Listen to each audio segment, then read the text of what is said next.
Welcome to Locked On College Football Kickoff Live. Alongside Alex Dono of Locked On Canes and Kenton Gibbs of Locked On ACC and Locked On Wolfpack. Drake Toll here from Locked On Big 12. Thank you for making Locked On College Football Kickoff Live your lunchtime listen every Friday. Guys, let's jump in. The biggest upset of the week, at least in the top 10, Clemson and Duke.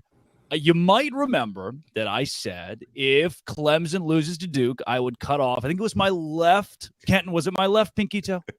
You didn't specify which pinky toe. You just said you would cut off a pinky toe. You did specify the tool, however. You said it wasn't going to be a scythe. You said it wasn't going to be a butcher's knife. It was going to be a rusty knife. Rusty knife. Kenton, a man of my word, I am down one pinky toe this week.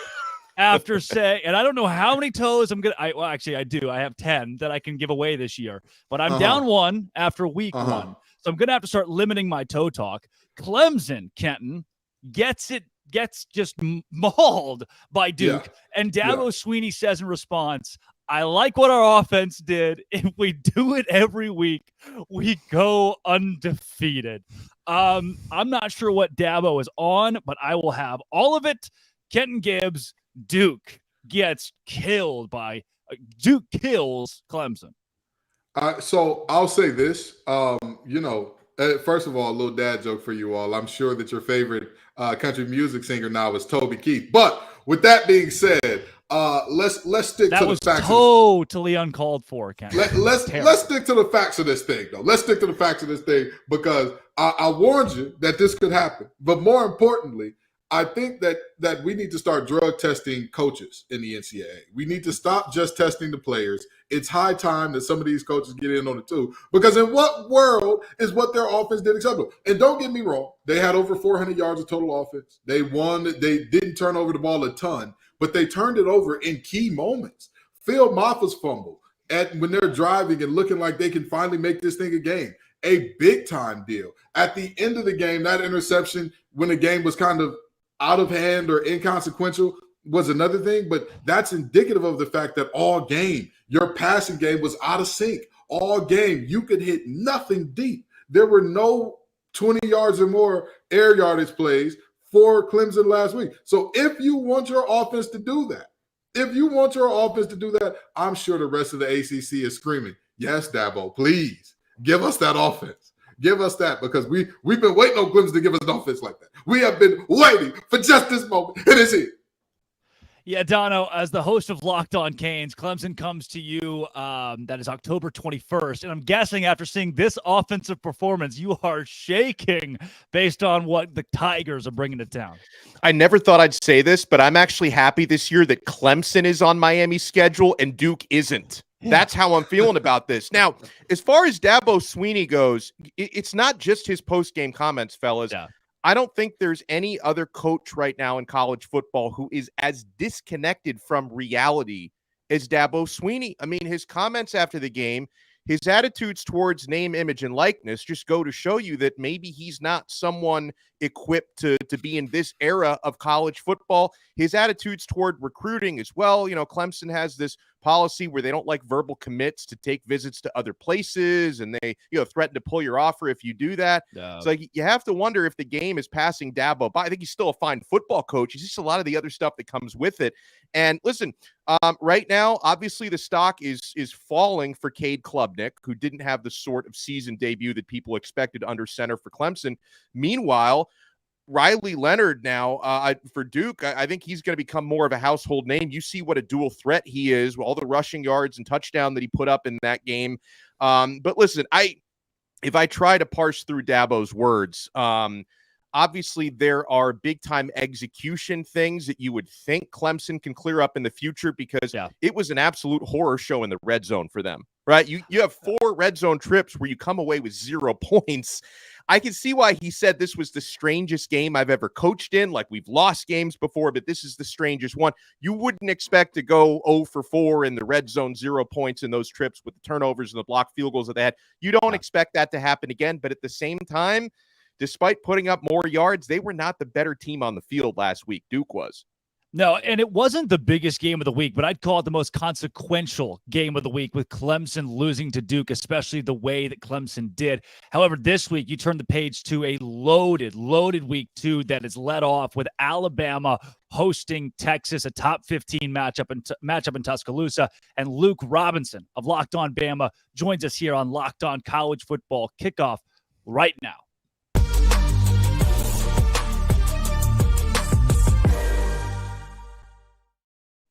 Luke, my man, Alabama and Texas. Last week, the Longhorns were sloppy against Rice. Alabama took care of business. Jalen Milroe, the new quarterback, stepped up big time and showed that, hey, there's a new signal caller in Tuscaloosa. How did you grade his performance, and is that good enough to beat a Longhorn team at home this week? Yeah, first of all, thanks for having me. Secondly, yeah, I think if he performs like that, it's certainly enough to beat Texas. Alabama is still uber talented, and I know Texas is too, but Alabama, in terms of blue chip ratio, if you believe in that type of stuff, and I do, they are up there at number 1 or number 2 in terms of blue chip ratio, so you know they've got the talent to do it. I think what was so great was Jalen Milroe's command of everything. Look, everybody was judging him on the way he performed against Texas A&M last year. And let me preface all that by saying his performance against A&M wasn't bad. He was forced into a starting role in what many people thought at the beginning of the season would be Alabama's biggest game, nighttime in Bryant-Denny against A&M, a revenge game. It was a big deal. And he was forced into duty. He ended up throwing 3 touchdowns. He had some turnovers. There's no doubt about it. He had some turnovers and he had some shaky moments. But Alabama won the game and he performed admirably. It wasn't a superb effort. It wasn't Bryce Young, but I've been on record saying, hey, I could call Bryce Young the best player in Alabama history. I mean, I don't think that's a stretch. Yeah. So, look, whoever followed Bryce Young is going to be a problem. But, you know, Jalen Milroe put on a show on last Saturday against Middle Tennessee. He accounted for 5 touchdowns. That's never been done by an Alabama quarterback before. So pretty unbelievable. And, I should say 3 passing touchdowns, 2 rushing touchdowns, never been done before. Yeah. But regardless, I think that's enough to beat Texas. And the subplots here, where he was once committed to Texas. He's from Texas. Steve Sarkisian coached at Alabama. Jace McClellan is from Texas.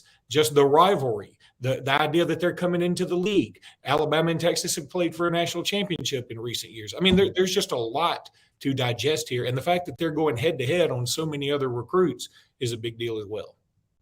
So we don't have anybody from the Longhorns coming on this episode at least. So I need you to speak for both teams right now. Bama wins if, Longhorns win if. Talk to me. I think Bama wins if they play about as well as they did against Middle Tennessee. I mean, I think if both teams play an A game, I think Alabama wins.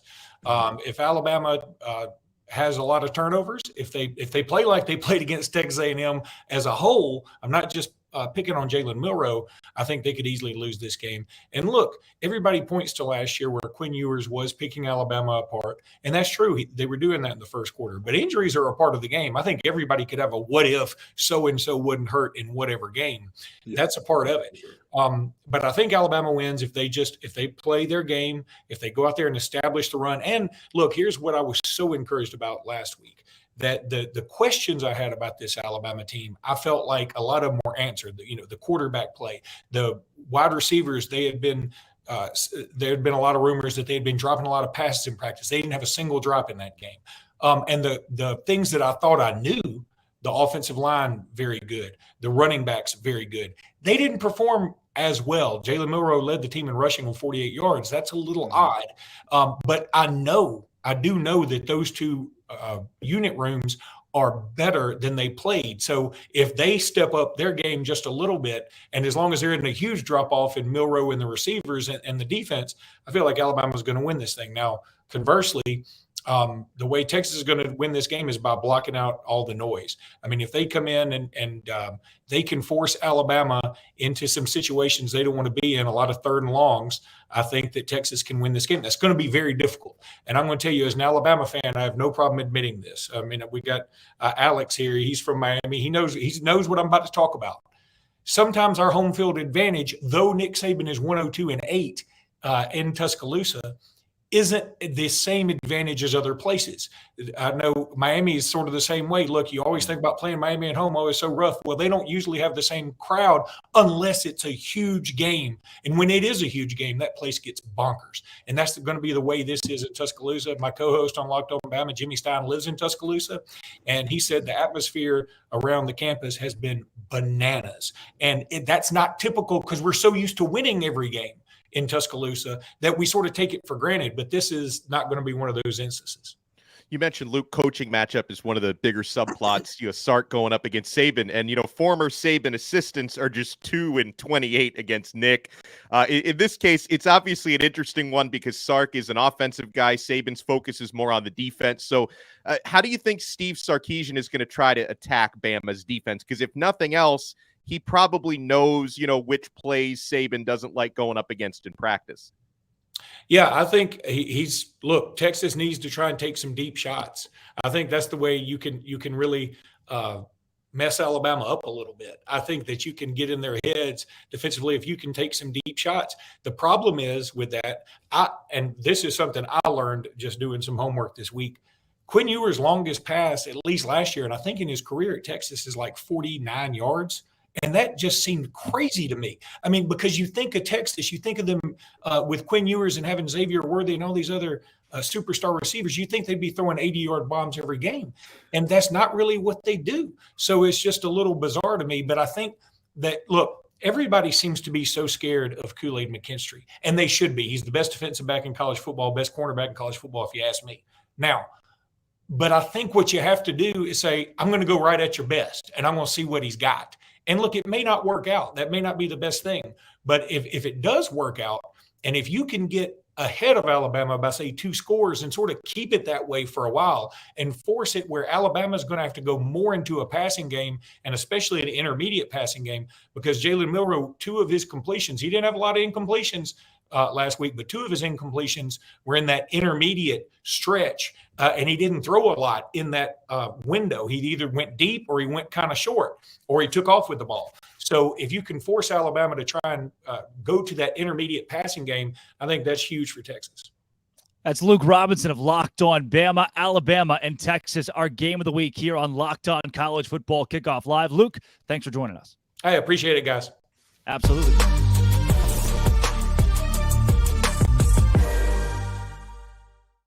All right, boys, that was the game of the week this week. Last week, it was TCU and Colorado. We didn't know what was going to happen in that. You had LSU and Florida State, and then obviously that Duke and Clemson game. But we honed in on how Colorado was going to get dominated by TCU, and we were a little bit wrong. Kevin Borba of Locked On Buffs is going to join the show. Coming up next, Dono. Did you know that 80% of men will experience hair thinning in their lifetime? I'm very much among that 80%. It's normal, but my fate doesn't have to be your fate. You can get ahead of thinning hair with Nutrafol, my friends. Nutrafol is the #1 dermatologist-recommended hair growth supplement. It's clinically shown to improve your hair growth, visible thickness, and visible scalp coverage. Go to Nutrafol.com/men to take their hair health wellness quiz. You can identify the causes of your thinning hair, and Nutrafol will give you a personalized plan for better hair health through whole body wellness. Take that first step to visibly thicker, healthier hair, because for a limited time, Nutrafol is offering our listeners $10 off your first month subscription and free shipping when you go to Nutrafol.com/men and enter promo code LOCKEDONCollege. Find out why over 4,000 healthcare professionals recommend Nutrafol for healthier hair. Nutrafol.com/men. It's spelled Nutrafol.com/men and enter promo code LOCKEDONCollege. That's Nutrafol.com/men, promo code LOCKEDONCollege. Believe it or not, 2 weeks ago, I was as bald as Dono. Dono took the hat there. I was wearing hats all the time, and then bam, Nutrafol. Look, another guy who's in that same boat, Locked On Buffs, Kevin Borba. You're going to see it. You're about to see it. He is right now with one of our biggest upsets last week. What's up? Kevin, there's the hair. Dude, Colorado, I told you, we had a lot of conversations last week. I told you this Colorado team is going to lose by 3 touchdowns. 4 touchdowns, maybe more against TCU.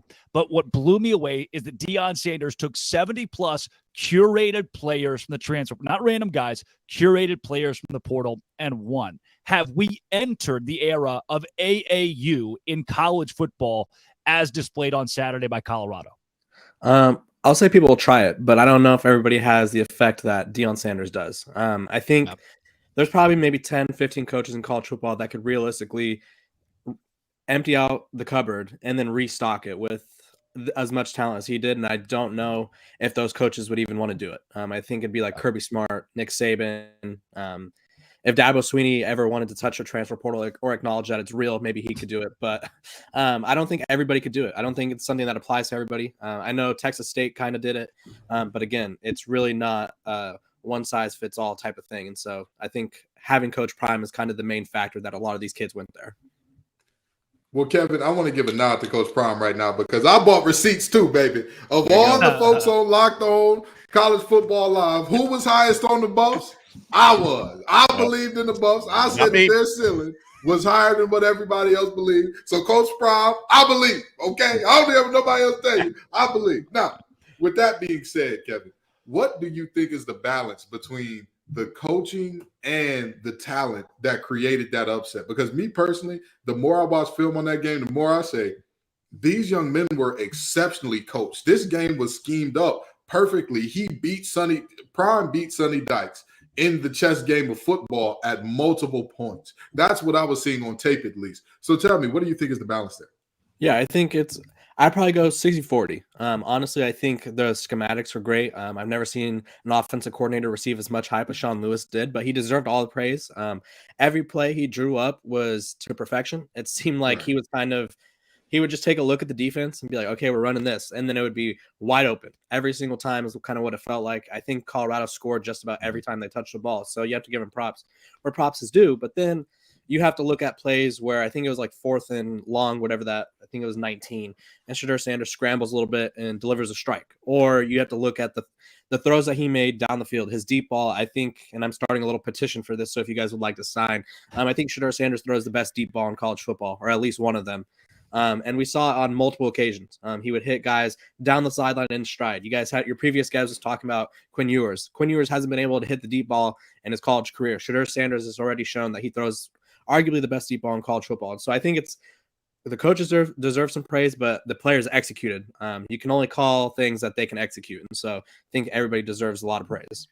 Now, Kevin, unlike Kenton, I was not a believer in the Buffs last week or this season. They're now only one victory away from matching my season prediction, so I'm probably going to be eating some crow this season. So, yeah, my two thoughts watching that win over TCU, number one, how wrong I was. But then number two, I'm watching Travis Hunter, and I'm thinking, this guy could win the Heisman, right? You talk about non-quarterbacks winning the Heisman, two-way player. Hunter played 129 snaps last week. Can he keep up a pace like that through 12 games? Yeah, that was kind of my biggest question too, because I think it was somewhere in the first half. He seemed a little tired, or maybe just wasn't making the plays that he dropped a diving touchdown. Something else happened where all my friends and everybody who was watching the game as well was like, is he tired? And I was like, it kind of looks like it. But after the game, he said he could play another game that day. So I think it's just a matter of keeping him fresh at all times. I don't know if they're going to try to keep him out for all 150 snaps every single game, but why would you not? If he says he's ready to go, I think you got to trust him. I think he's a playmaker. He's a difference maker. I think the biggest play that stands out was a diving interception.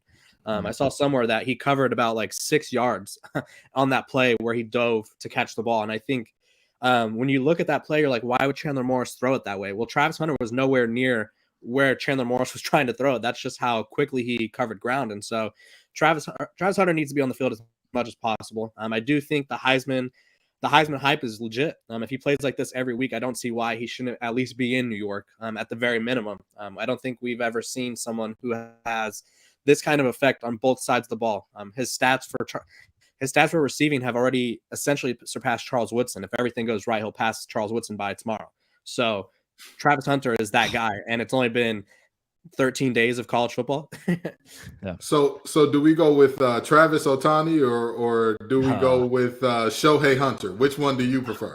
That's a good one. I like Travis Ohtani. Got to get the first name in there. Gotcha. Okay. I love it. That's Kevin Borba of Locked On Buffs. Borba, thanks for joining us. Thank you. Guys, to the rest of the desk, a Colorado win that to me proves the transfer portal is right there. You see Texas State do it with 53 transfers and beating up on Baylor, and Colorado gets TCU. There have been teams who have tried this AAU style, and now it's coming with more success. Dono, to me, I would rather have 30 juniors from Western Kentucky as opposed to 30 four-star freshmen coming out of high school. Where do you sit here? Well, I'm with you because any coach I talk to agrees with you. Experience in this game is so important. And again, Colorado just had so many. They have so many. I didn't think they'd be able to put it together as quickly as they can. That's a testament to coaching, right? I mean, Coach Prime and his staff, you've got to get everybody in sync and running in the same direction. And they clearly were able to do that throughout spring and fall. I mean, probably a lot of the guys that came in weren't even there for spring football. They added some more before fall camp. So it's a pretty impressive undertaking. But I think sometimes people undervalue the idea that if you have a team that's laden with juniors and seniors, even if they come from smaller programs, even if they come from, Jackson State, obviously a lot of guys who came over with Deion, that it's just such an advantage instead of having to rely on some 18-year-old true freshmen and redshirt freshmen to be able to have a team with more experience like that. And I think this is a great experiment. I think others are now going to try to overhaul the roster the way that Prime did and probably not find the same kind of immediate success because it is such a difficult potion and balance. But this is definitely a powerful example of how that can work in this era. Kent and I was shocked when Prime pointed out a beat reporter after the game and said, "You didn't believe in us." And there was a long pause, and he said, "You still don't believe in us." Kenton, you were the only semi-believer last week of this panel. I don't think you had Colorado going to the playoff or even putting on that kind of a show. Did they still impress you despite the expectation you had? So here's the thing. I still don't have them as a playoff team. Now that I will not go that far. I will be on there right now as saying I don't think that their defense is quite there yet. I don't think they're quite there in the trenches. But with that being said, I expected that game to be closer than what most people were saying. I expected it to be closer than 3 touchdowns. And I'll tell you this much. TCU last year lived on the edge with that. Hey, we're going to give up a ton of points, but this is a Sonny Dykes-led team, and Sonny Dykes ain't never had a problem scoring the football. That's never been a thing that you look at with a Sonny Dykes coach team and say, man, if they could just get into the end zone, they'd be great. Never. So, them putting up the performance that they did offensively and winning this game, I was a little surprising to me. But I want to touch just for a second on what y'all were talking about with the transfer portal versus the high school players. The player that scored 4 touchdowns out of the backfield for them, Dylan Edwards, a freshman out of high school.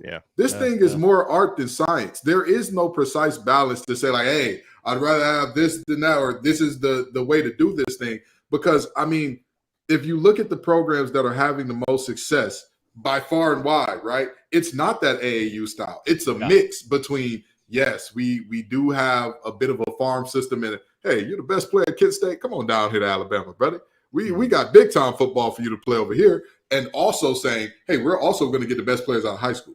We're going to get every 5-star we want. And when we don't, if that 5-star don't pan out, brother, we'll get rid of you and go get that wide receiver from Washington State who's begging for a quarterback who can throw the 40-yarder.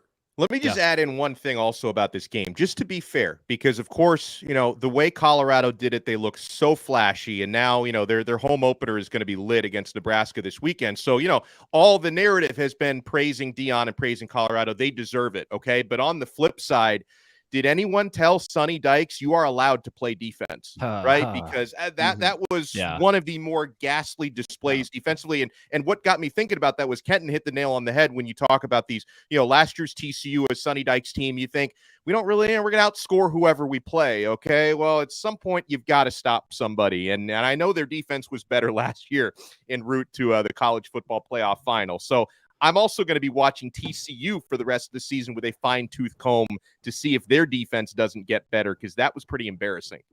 Were they better last year? Were they? I'm not sure. Defensively, yeah. I think so.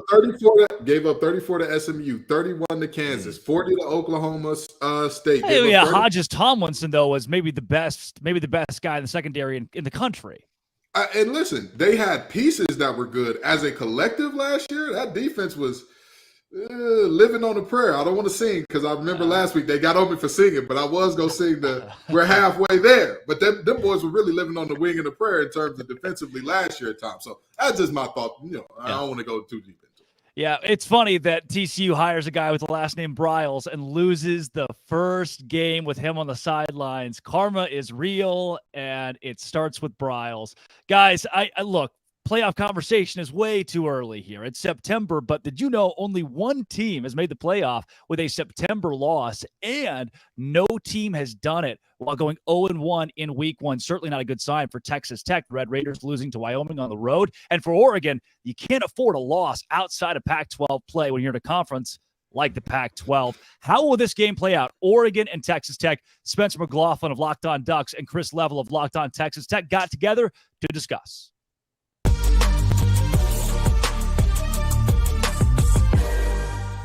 Two tidbits that have been making me resistant to the notion that some Oregon fans have, kind of bought into, which is, oh, well, if they lost to Wyoming, certainly they're going to lose to the Ducks, and it's not going to be close and everything. Two tidbits on that front. Number one, I've brought this up on the show before, but Oregon in 2021 lost to a 3-9 Stanford team, also beat Ohio State on the road. Same team, same season, couple weeks apart.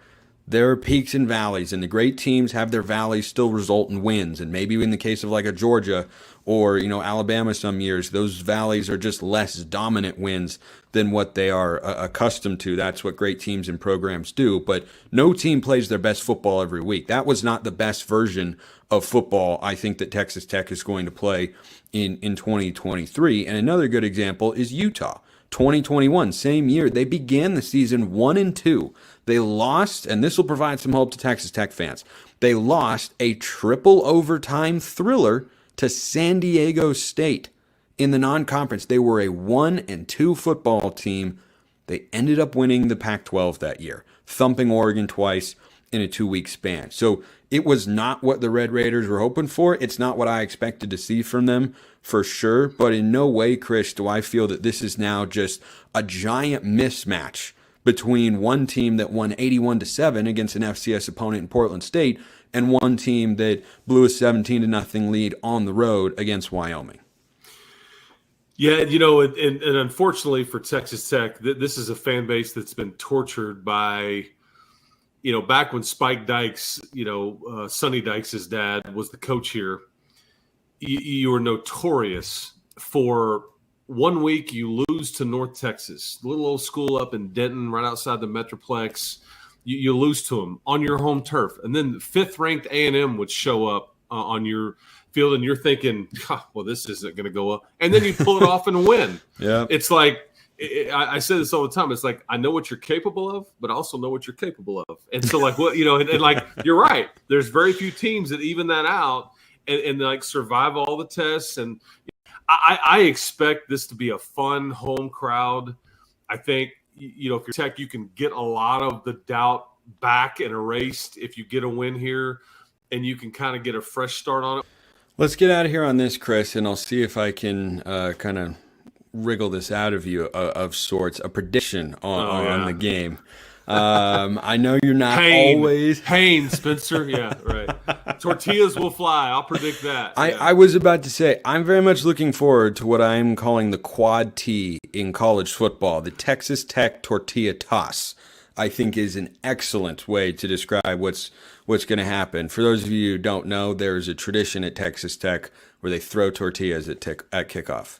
Because, Chris, real quick, in like 30 seconds or less, why do you throw tortillas on the field in Lubbock? I love it, by the way. It's quintessential college football traditions. Back in the day, I think that Texas Tech was playing Texas A&M. Some announcer popped off and said, "There's the only thing in Lubbock is a giant tortilla factory," or something along those lines. And so I think people kind of caught on to it. It pissed them off. So at kickoff, they let them fly. They freeze them. They cut holes in them so they'll fly further. They used to get penalties. They freeze them. Oh, goodness. Yeah, so they got a little oomph. Oh, yeah. But they're flour tortillas. And it's only at kickoff, though. Oh, corn's better. They go everywhere. Yeah. From a taco standpoint, 1,000% agree. Corn is much better. Not for throwing them at kickoff. Okay. I completely agree. I think Oregon goes into Texas Tech and gets it done. I got Oregon winning 34-23. Your thoughts on the outcome of the game? I can't sit here and pick Oregon to win. I just can't do it. I mean, I'm okay. sorry. I'll say That's okay. 36-33. I'll channel my inner Spike Dykes, and I'll say you come back, from the grave. You're like the Undertaker that just sits up. Oh, like he's still alive, right? and I'll say 36-33, and then everybody calms down in Lubbock and is like, okay, well, we're 1-1 out of the gate, but it's not as bad as we thought. But we pull off a good one. But yeah, I'll say 36-33.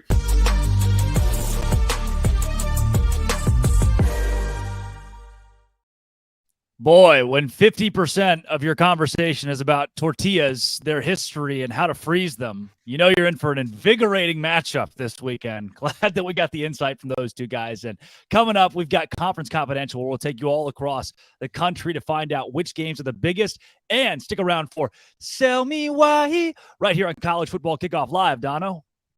Buying last-minute tickets to sporting events should not be stressful. Folks, I've been buying tickets day of events at Game Time.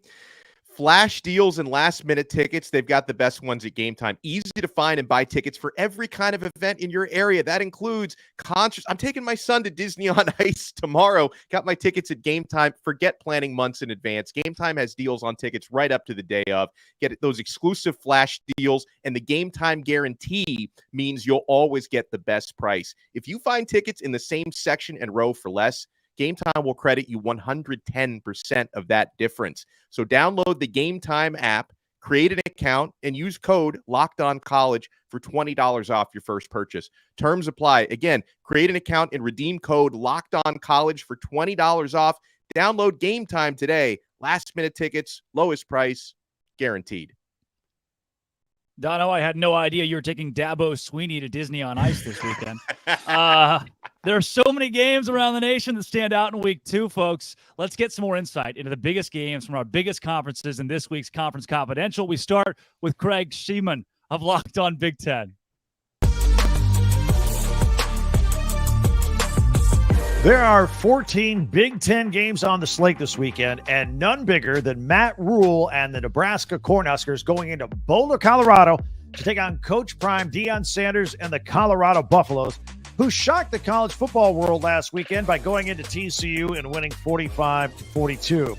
Nebraska's coming off yet another one-score loss, this time to Minnesota, 13-10. Here's the deal. I think Nebraska's defense is much better than TCU's. I also think that Nebraska quarterback Jeff Sims and running back Gabe Ervin can run the football. I don't know if you noticed, but TCU ran for 262 yards against Colorado's defense. I think it's there for the taking. Bottom line, I think if this is a high-scoring game, some sort of shootout, then Coach Prime and Colorado are 2-0. And who would have thought that a couple of weeks ago? If it's a lower-scoring game with some actual defense in this game, I think Matt Rule gets his first win at Nebraska. By the way, Vegas has the over-under at 59, so it thinks it's going to be a little bit of a higher-scoring game. They also have the Buffs at -3 on this one. Youngstown State is at Ohio State. I call this the Jim Tressel Bowl, given his importance to both institutions over the years. Kyle McCord and Devin Brown will both play quarterback for Ohio State. Devin Brown will play a lot more than he did last weekend in Bloomington against the Indiana Hoosiers. I've got to tell you right now, this quarterback situation is not resolved yet, so both will get a lot of snaps in this game. In Ann Arbor, get out your bingo card for your coaching roulette. We'll keep track of who's coaching the team. Jim Harbaugh in his second of 3 weeks being suspended. Of course, last week against East Carolina, defensive coordinator Jesse Minter held down the fort. This week against UNLV, special teams coordinator Jay Harbaugh will handle the first half. Meanwhile, running backs coach Mike Hart will be the head coach in the second half. Got it? Got it. And finally, let's not overlook the Cy Hawk Trophy as Iowa takes on Iowa State for the 70th time in this rivalry. Going to be a great weekend. Can't wait. Enjoy the games. I'm Craig Sheeman for Locked On Big Ten.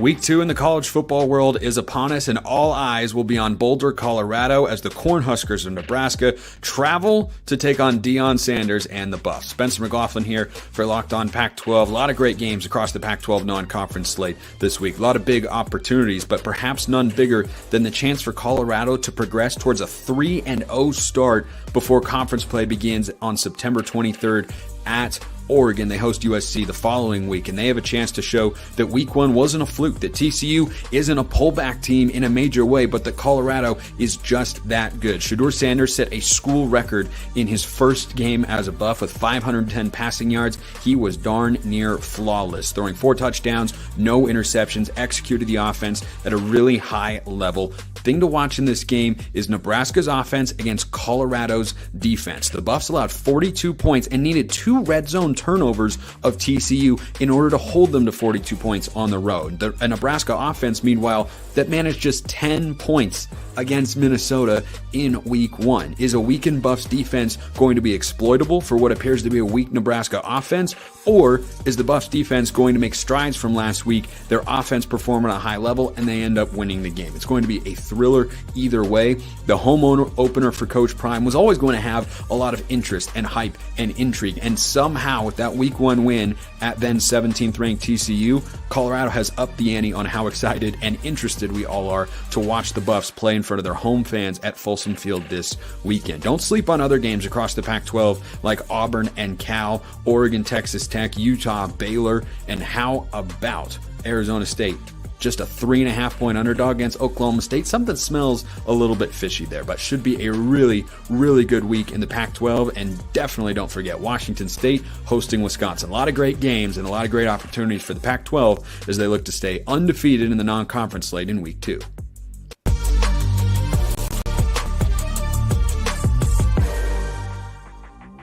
Dave Schultz with your Week 2 Sunbelt preview.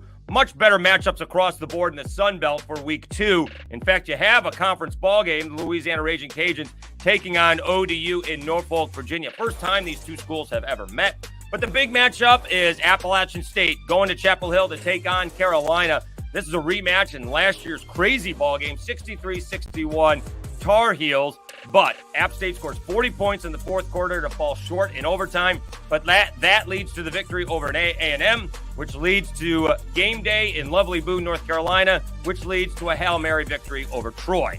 You do have Joey Aguilar starting at quarterback. He came in for the injured Ryan Berger. Aguilar threw 4 touchdown passes on just 11 out of 13 passing. But you also have the defense that's got to step up a little bit. Mountaineers gave up 24 points to Gardner-Webb. That's not going to fly against Drake May and company in Chapel Hill.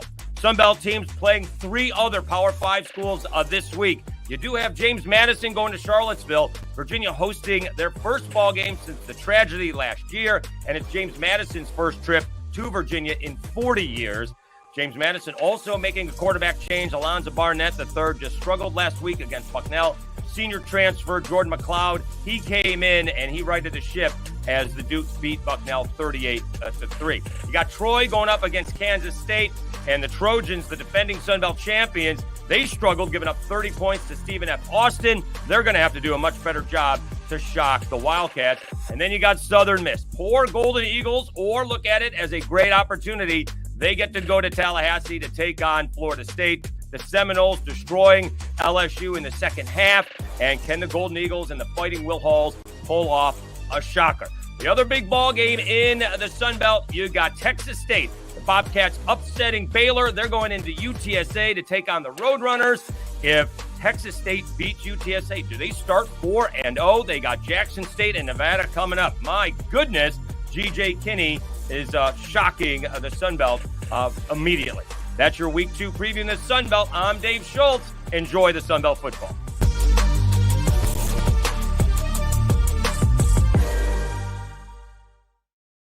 That was our look around the country here on College Football Kickoff Live with Conference Confidential. Now, guys, it's time for Sell Me Why. 5 or 6 games where we're going to tell you, we can help sell some of these on why the spread is where it is and who's going to cover. We start with Ole Miss -6.5. Everybody wants to see the SEC go down to a G5 opponent on the road. That is the consensus amongst other conferences in college football.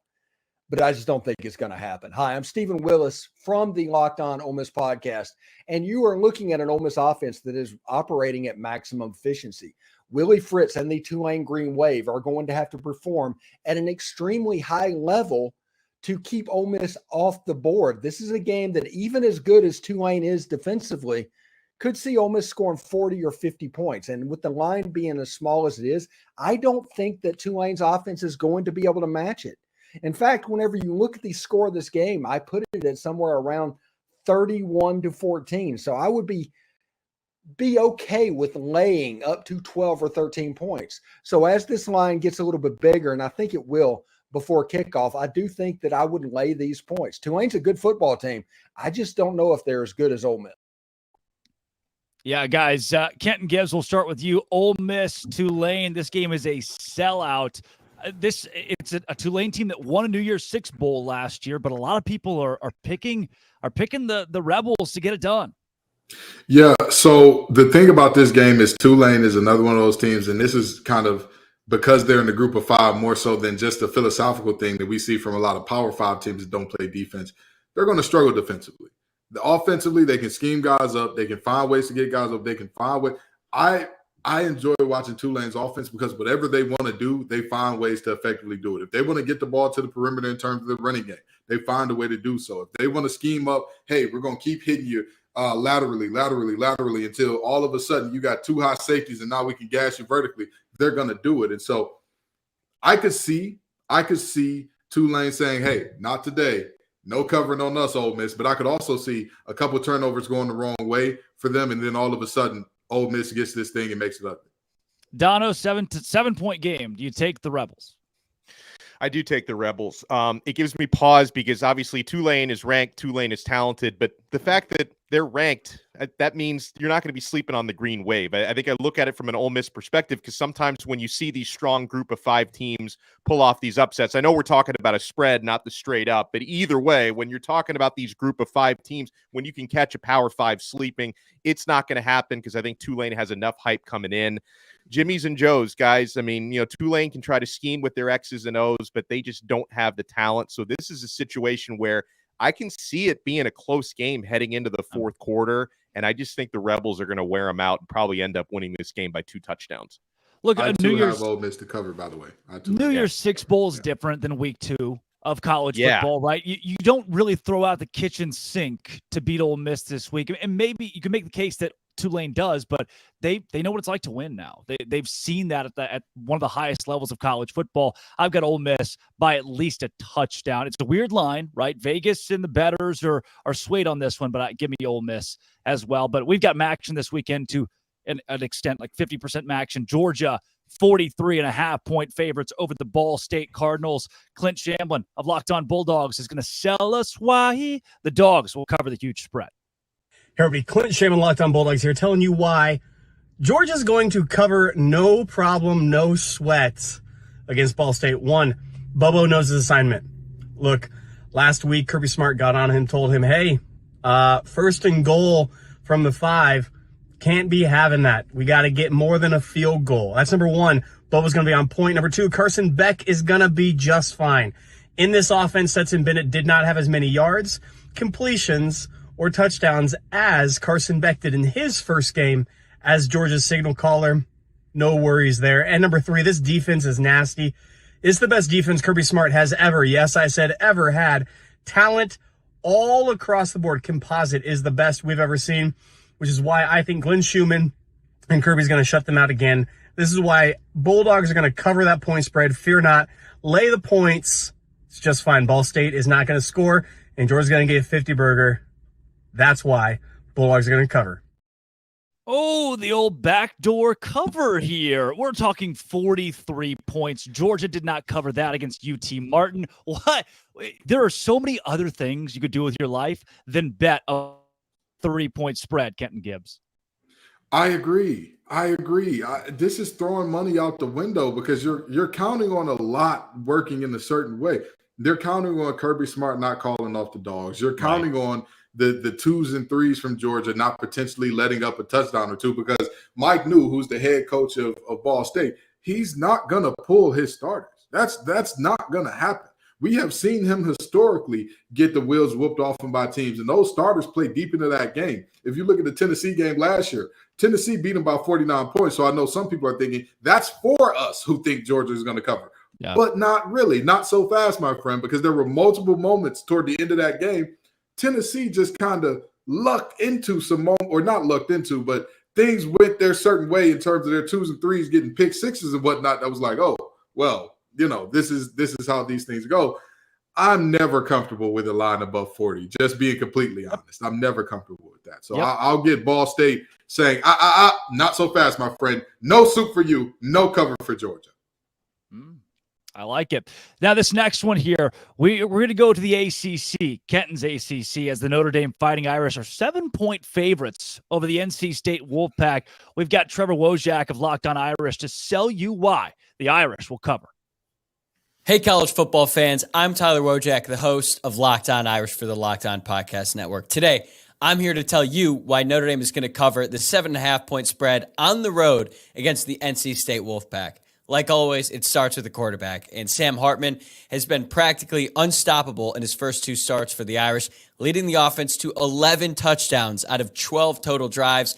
I expect him to exercise some demons against NC State and have a big game on Saturday in Carter Finley Stadium. But it's not just Hartman, though. The Notre Dame defense has been stout, and they have yet to give up a touchdown through 2 games, albeit against pretty weak competition, but still, they have been really good so far. And I believe this is the first big test for Notre Dame this season, both offensively and defensively, and I'm confident the Irish are ready to rise to the challenge and get a statement win on the road against NC State.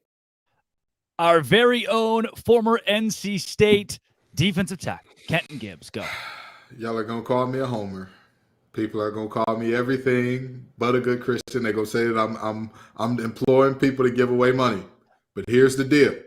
The Wolfpack and the Golden Domers have played 3 times, and Notre Dame has never won a game outright outside of South Bend. And by the way, those 3 games weren't 100 years ago. The most recent one was in 2017. They lost in 2016 when a hurricane was coming through Raleigh. NC State wins 10-3. Guess what? There's supposed to be another hurricane that is on the brink. Fans, friends, family, I'm telling you, this is deja vu for a reason. The more I watch film on Notre Dame, the more I believe they're not going to cover. Do I believe they win outright? I have them winning by a field goal, 24-21. But do they cover that 7.5? I don't think so. Well, speaking of games that are close to the chest for our host, Dono, here's yours. Texas A&M Aggies are currently favored by 3.5 on FanDuel over the Miami Hurricanes. Here's Andrew Stefaniak to tell you why the Aggies will cover that spread. Will Texas A&M cover against Miami? Man, it's a tough one. It's a good question. I think the Aggies are going to cover. Our friends over at FanDuel currently have the line at 4.5 points, minus 4.5 for the Aggies. And the way I look at it, I think they're going to go on the road and take care of business against the Miami Hurricanes. Texas A&M's offense looked dominant against New Mexico, and I think that they're going to go and do the same against a much better opponent in Miami. Connor Wigman was throwing passes that were just perfect, putting the ball right in the bucket, putting it right where it needed to be. We saw the wide receivers running open all game long, one of the most talented receiver rooms in college football. I think you're going to see that repeat itself. Texas A&M's hopefully going to have more of a rushing game against the Miami Hurricanes, and the defense, I think it's going to come down to whether or not you can stop Miami's rushing attack. If you can do it, the Aggies win, and they cover the 4.5-point line. Well, comparing backdrops between Locked On Canes and Locked On Aggies, Alex Dono covers. Do the Canes cover this Saturday? I think they do cover. And the magic number, I mean, it had been earlier in the week 3.5. It's at 4.5. I think this game is going to be decided by 3 or 4 points in either direction. So I look at that number. I feel comfortable taking Miami. Texas A&M hasn't had a great road record under Jimbo Fisher in bigger games. And the big thing, I thought that Andrew, he hit the nail on the head when he was talking about stopping Miami's rushing attack, because that's been an area where the Hurricanes have been completely revolutionized. They've added 3 top-tier offensive linemen since last year, Javion Cohen and Matt Lee in the transfer portal. It's funny because the Hurricanes actually have a true freshman starting at right tackle, and normally you'd say that's kind of a liability, but in the case of Francis Maui-Noa, former 5-star recruit out of IMG Academy, he's been blowing everybody away so far at his time at the U. And most importantly, Miami can basically go 4 deep with starting caliber running backs. And this is a time in the season when everybody, at least all those 4, are still healthy right now. When you talk about rotating between Henry Parrish, Mark Fletcher, A.J. Allen, and Don Chaney Jr. And Texas A&M, as talented as their defensive line is, fellas, because they've got 5 stars all over the place, basically 2 deep. They were brutal against the run last season. Different coaches, a lot of the same personnel. And New Mexico had a little success running into the teeth of their defense last week. So Andrew was right on. The Texas A&M stopping Miami's running game is a big key. I'll look at it on the flip side. As far as the Miami Hurricanes go, trying to slow down the Aggies' passing game. That's going to be where Miami either covers that 4.5-point spread or not, because that trio of wide receivers that the Aggies bring to the table with Evan Stewart, who was suspended against Miami last year, Noah Thomas, who's 6'6", and Anais Smith, who's just a gadget, all-purpose guy, does a fantastic job. Miami's got to pressure their quarterback, Connor Wigman, and I believe the Hurricanes have a defensive line where they're able to do that, I think, on a somewhat consistent basis, make him feel a lot more uncomfortable than he did against New Mexico. I think this is going to be a good game, fellas, and I think, I did go on record picking Miami to win by 3. It could obviously go the other way, but I think it's going to be close. I think this is going to be a 3 or 4 point game, and Miami does cover. Yeah. Not to be left out, I'm ready to be heard again. The Baylor Bears and the Utah Utes. Utah opened as a 4-point favorite. It has now jumped to 8. It is doubled. I'll be in the house at 11 a.m. Central Time between Baylor and the Utes with Kyle Whittingham. Give me the Baylor Bears +8. They were terrible last week. They lost to Texas State. Who does that? One of the worst upsets in college football's recent memory for a Power 5 team. But I'll tell you this. Sawyer Robertson, a Mississippi State Mike Leach quarterback, is starting for Baylor this week. His high school coach, a storied high school coach in Texas high school football, came on our show on ESPN Central Texans and said, this kid doesn't need an offensive line. He'll do it by himself. I think we got an old Tom Brady, Drew Bledsoe situation brewing in Waco. Baylor might lose by 45, but Sawyer Robertson might just win the game. That's why I like Baylor +8. That's a heart pick. Kenton Gibbs said he's not biased. I am. Sawyer Robertson +8 this week against the Utah Utes. Now, coming up next, the NCAA has done what the NCAA does best, and that's make terrible decisions that don't make any sense. This one comes from the ACC. But first, Dono. My friends, hair thinning does not have to be your future. Your fate doesn't have to be mine, guys. If you're tired of weakening or thinning hair, do you want to reach your full hair potential? Leading hair growth supplement Nutrafol helps improve your hair growth, visible thickness, and visible scalp coverage as well. Nutrafol is the #1 dermatologist recommended hair growth supplement, and it's clinically shown to improve your hair growth, visible thickness, and visible scalp coverage. Take the first step to visibly thicker hair and healthier hair. For a limited time, Nutrafol is offering our listeners $10 off your first month subscription and free shipping when you go to Nutrafol.com/men and enter the promo code LOCKEDONCollege. And you'll find out why over 4,000 healthcare professionals recommend Nutrafol for healthier hair. Nutrafol.com/men, spelled Nutrafol.com/men. Enter promo code LOCKEDONCollege. That's Nutrafol.com/men, promo code LOCKEDONCollege. Slowly approaching the noon Eastern hour here. This is Locked On College Football Live. That's Alex Dono. That's Kenton Gibbs. I'm Drake Toll, breaking down everything from last week in college football and everything coming up this week. Now, one of the biggest storylines from the NCAA in their very finite wisdom, they have denied UNC wide receiver Tez Walker his eligibility for the 2023 season, and Mac Brown was furious, rightfully so. Somebody else who's also not very happy about it, Isaac Shade of Locked On Tar Heels. We'll take you there now. Breaking news. The committee reviewing UNC wide receiver Tez Walker's case has voted to deny the reinstatement of his eligibility, meaning that Tez Walker will not play for North Carolina this season. This comes a day after the NCAA's tone-deaf tweet about supporting student athletes in their mental health. A biting statement coming out from head coach Mac Brown. Quote, I don't know that I've ever been more disappointed in a person, a group of people, or an institution than I am with the NCAA right now. Plain and simple, the NCAA has failed Tez and his family, and I've lost all faith in its ability to lead and govern our sport. In a quote from AD Bubba Cunningham, this decision undermines the fair treatment of student athletes and further erodes the public's confidence in our national governing body. So what's next? Will we see legal action? Will Carolina accept this news and move on? We'll find out. But on Saturday, the Tar Heels host App State and will do so without Tez Walker.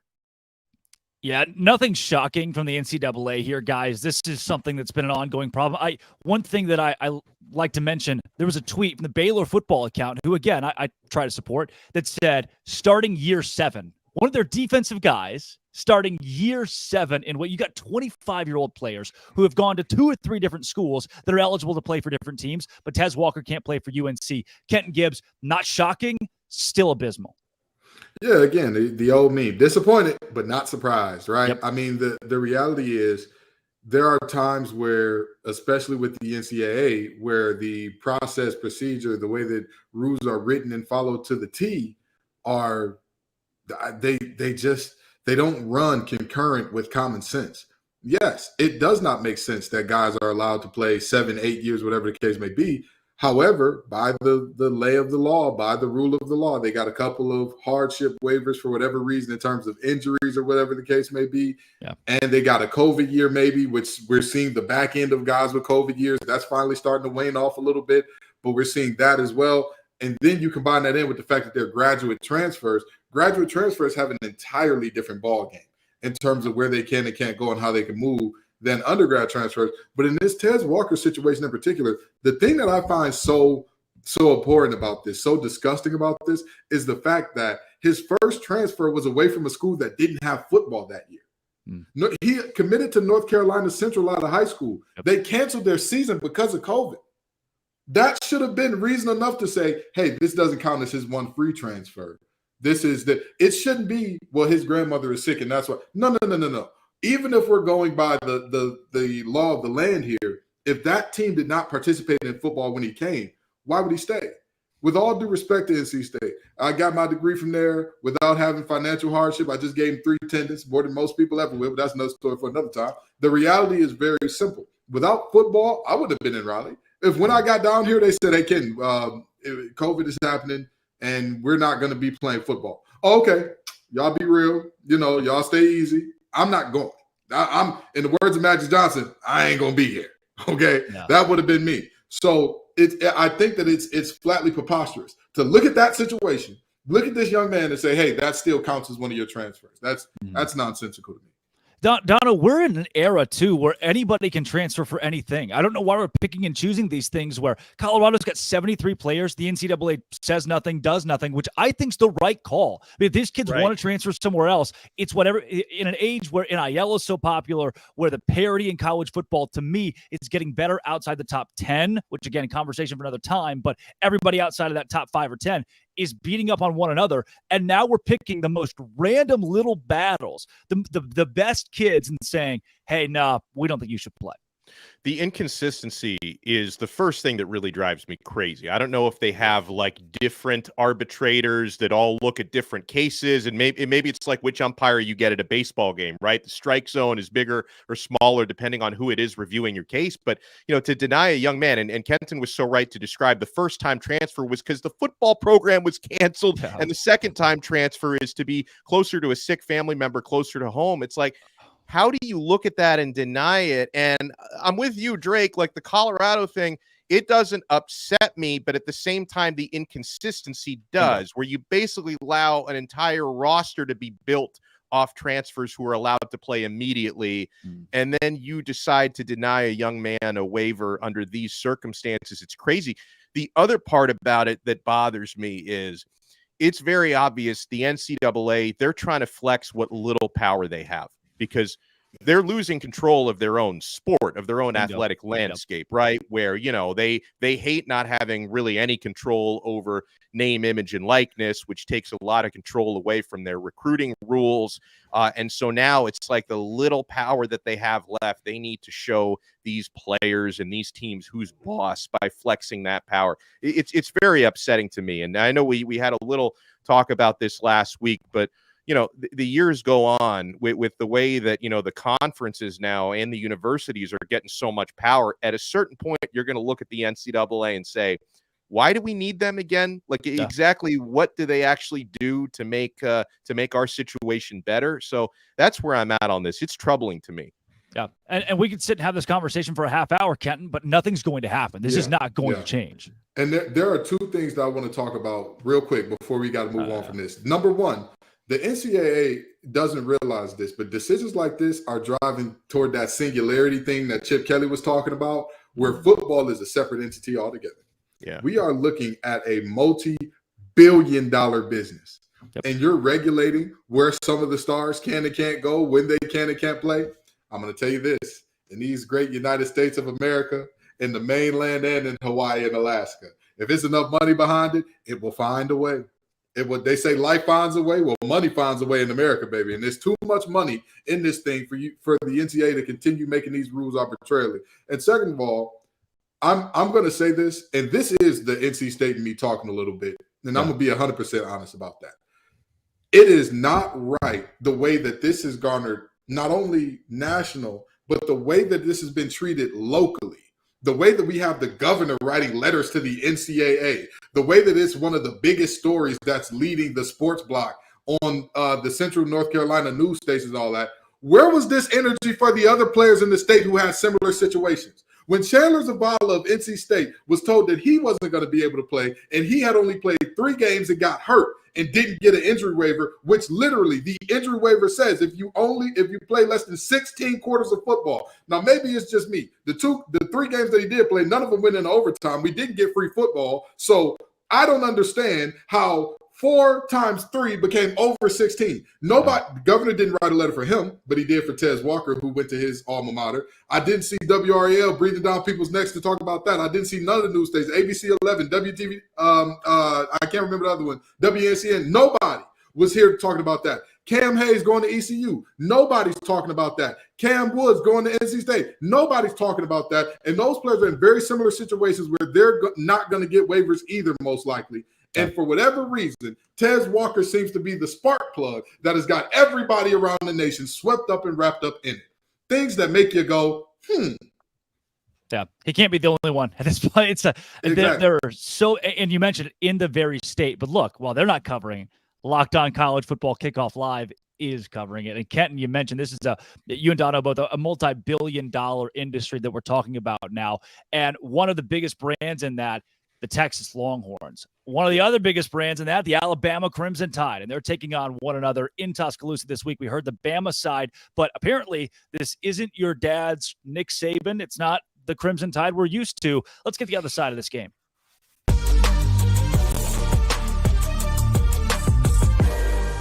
Jonathan Davis of Locked On Longhorns here on College Football Kickoff Live. The Horns and the Alabama Crimson Tide this weekend in Tuscaloosa. Jonathan, why, if they can, why can Texas win this game?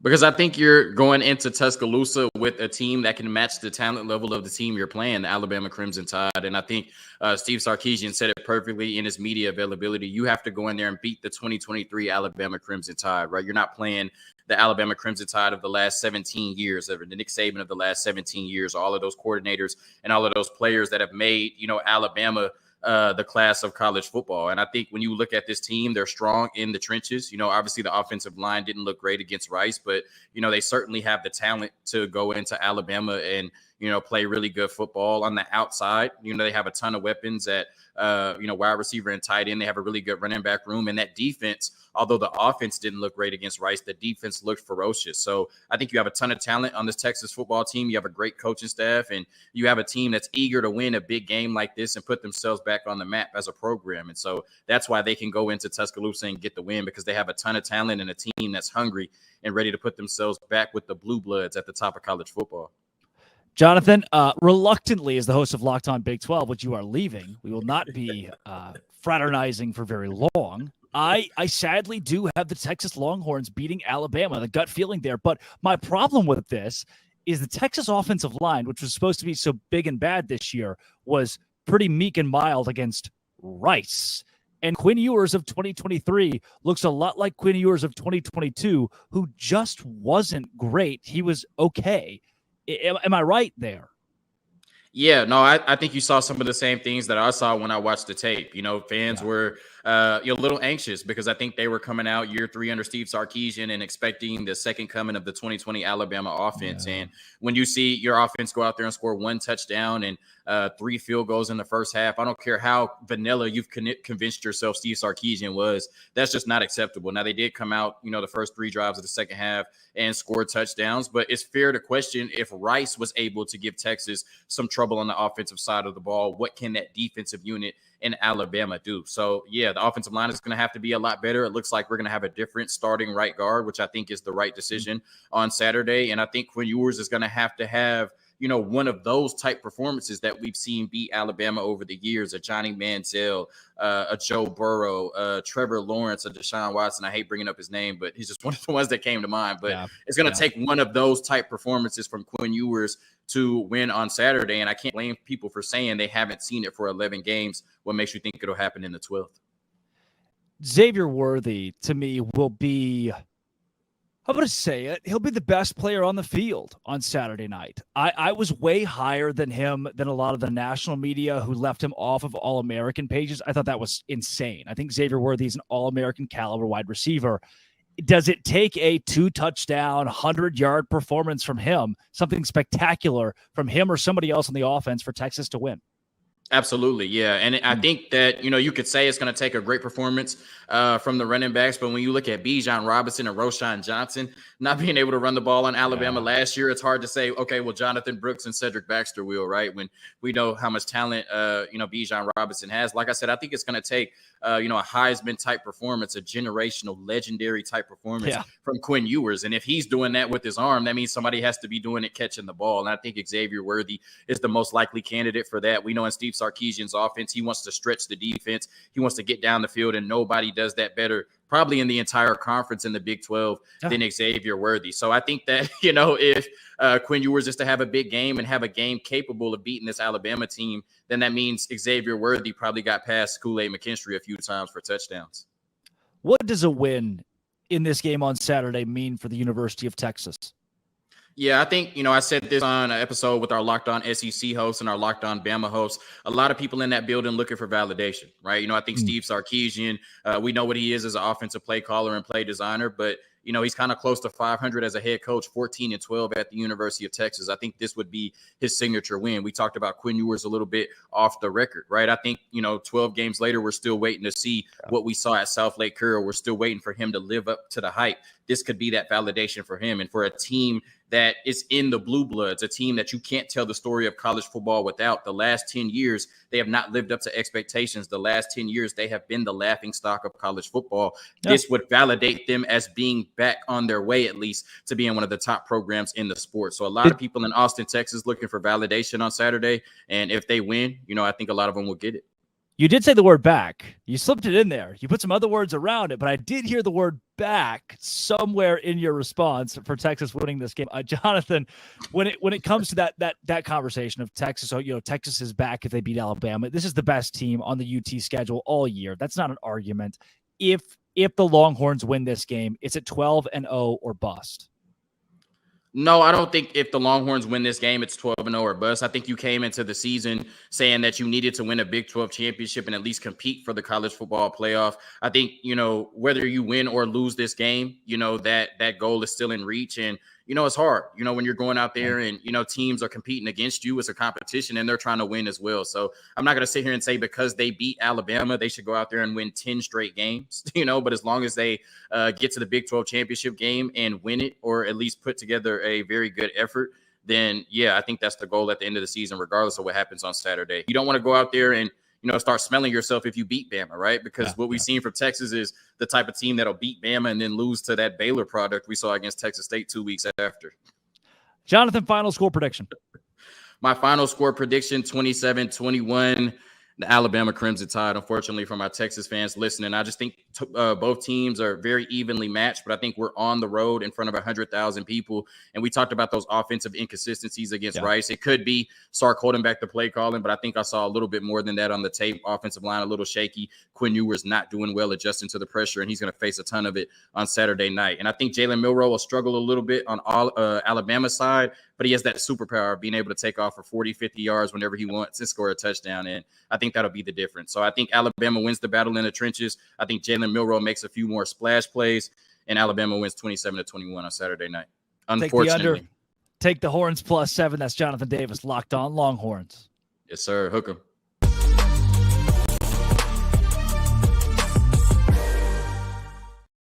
Guys, quick reaction to Texas and Alabama. I think Xavier Worthy proves to be the best player on the field. Texas keeps it close, and the experience wins in the end. I have Texas taking this game by 3 points, Alex Dono. I feel crazy saying it, but I agree with you. Texas is going to win this game. You know, you try not to dwell too much on what happened between the teams last year, but they've each only played one game, so it's hard not to. Yeah. Texas, since last season, has gotten better on paper. I know they were a little sloppy against Rice. They've gotten better on paper. Alabama, I think, has gotten a little bit worse on paper. And, you know, their quarterback struggles during spring and fall camp were well documented. Jalen Milroe, for as good as he played against Middle Tennessee, I'm not going to come out and say, oh, you know what, he's the second coming, everything's fixed. I think he's going to have some struggles against Texas. I think Quinn Ewers' experience, and listen, before he left that game injured last year, he was carving up the Alabama secondary. Feels crazy to say it out loud, but I've got Texas winning this game on the road. Close game, but I've got the Longhorns. Kenton? I don't know what's happening. I feel like I'm in bizarre world. The SEC is struggling. They're struggling. LSU got no moss. They got tapped out. You look at the USC team. Negative rushing yards against the UNC defense that couldn't stop the run with Robitussin, a COVID shot, and tissue. And that team gives you negative yards. I don't know what's happening. Now we're picking Texas over Bama. I hate to be on the bandwagon. I know some SEC folks going to be mad at us. I know Zach and Brandon are backstage saying, cut his mic. But, baby, I got to say it.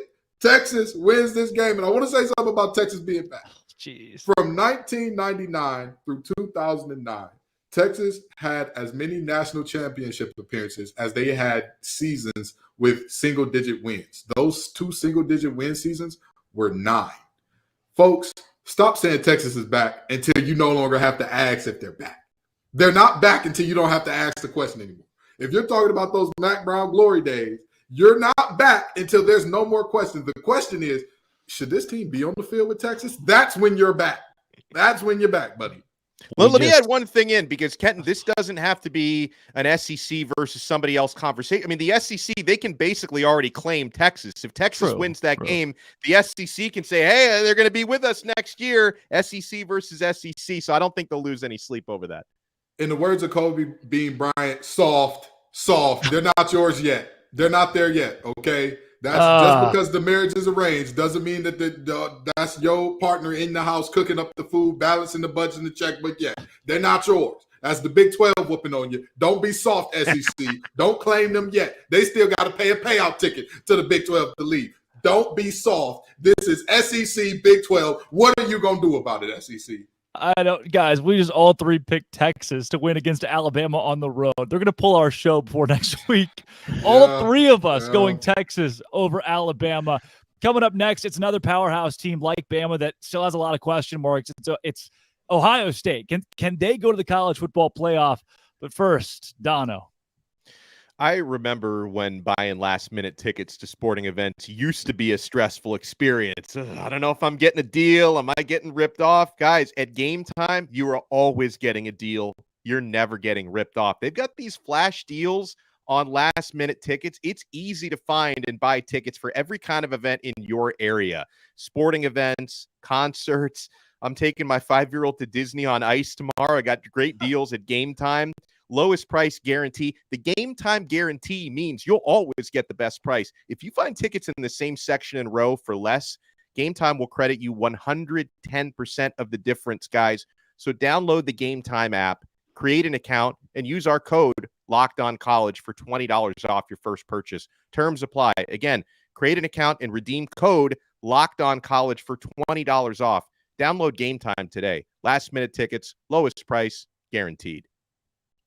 Wow, Dono, I didn't know you were taking Billy Napier to Disney on Ice. That's awesome. Guys, Hi, Billy. He's coming with me. Last week it was USC. This week it's Ohio State. We're talking playoff contenders, but a whole new look for Ryan Day's squad. Let's get a closer look at Ohio State.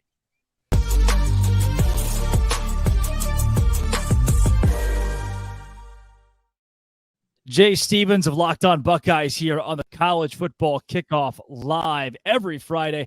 Jay, let's talk Ohio State and the playoff chances for a team that played in a football game on Saturday, 23-3 against Indiana.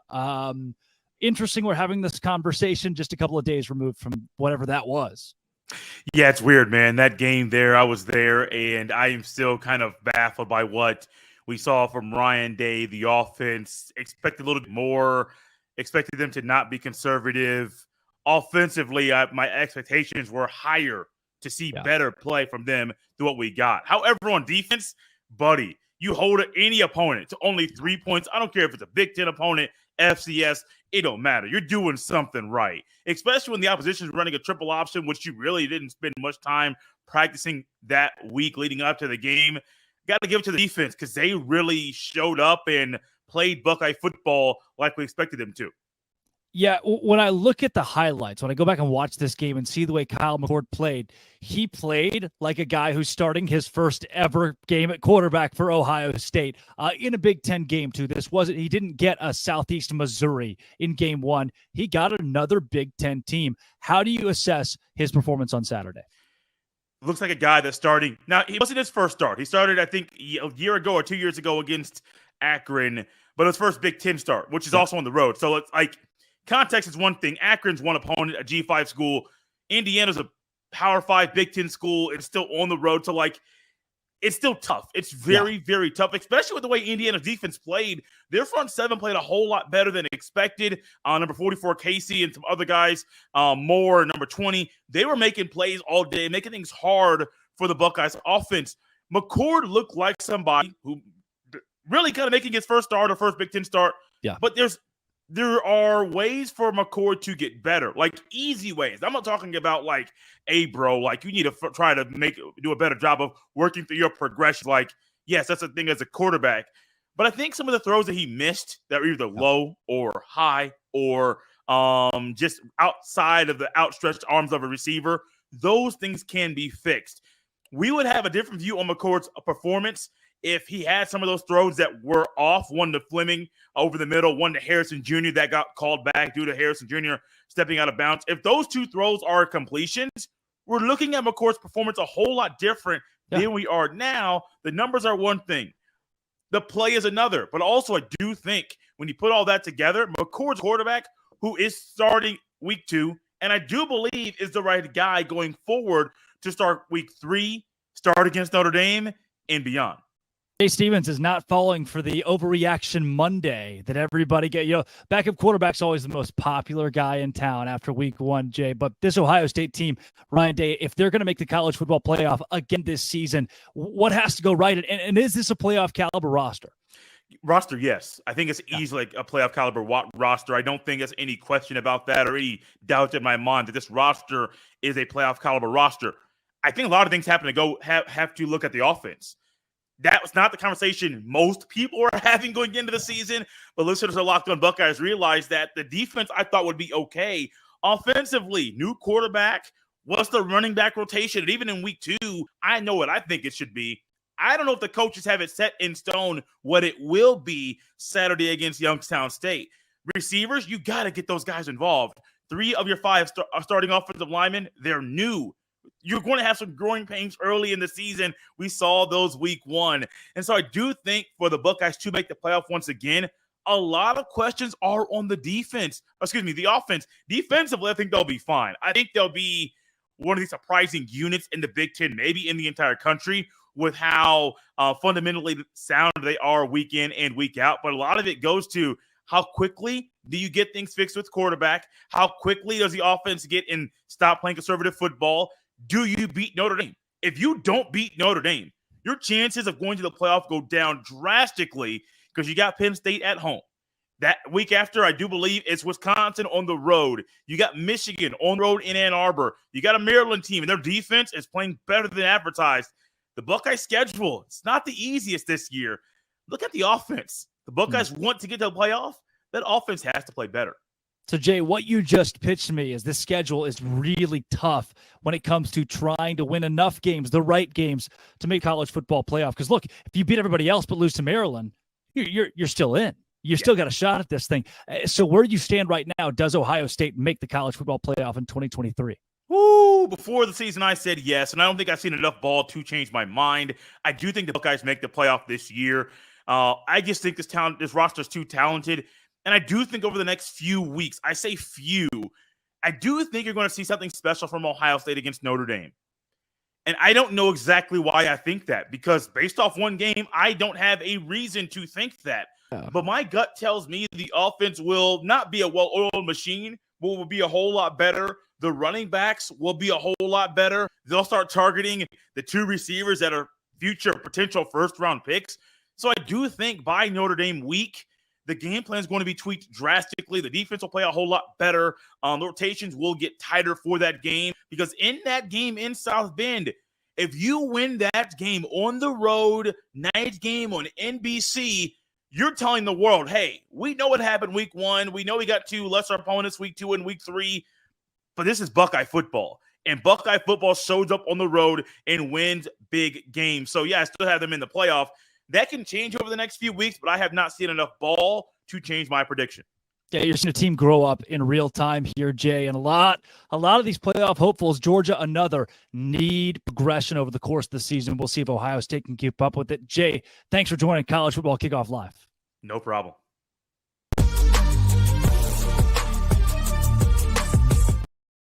I hope that Jay Stevens narrates my life. If they write a book, I hope it is Jay Stevens that narrates it. Guys, we have looked around the Big Ten. We've seen the Pac-12 and the Sunbelt. It is time for the big dogs. Let's go Conference Confidential. And we start with, wait a second. There's a weird little thing in the script here. It says knock, knock.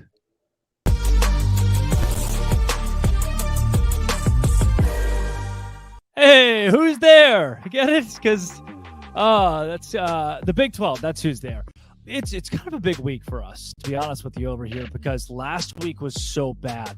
If you're in the Big 12 and you have TCU embarrassed, Texas Tech embarrassed, Baylor embarrassed, West Virginia embarrassed, you're going to need some kind of momentum this week. Luckily, you get it with Texas and Alabama. Two sides to this coin. On the one side, Big 12. I hope Texas wins.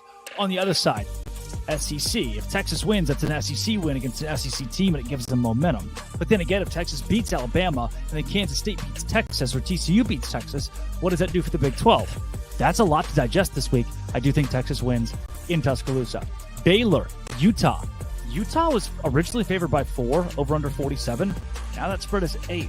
I think Baylor covers the 8 with a Mike Leach quarterback and Sawyer Robertson starting this week. Give me the Bears covering at home against the Pac-12 champions at 11 a.m. Big opportunity for the Big 12 to show its prowess over the Pac-12.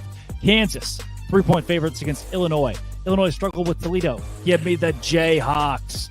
Iowa State, Iowa. Iowa's going to win this game. They have a very good defense. Under 36.5.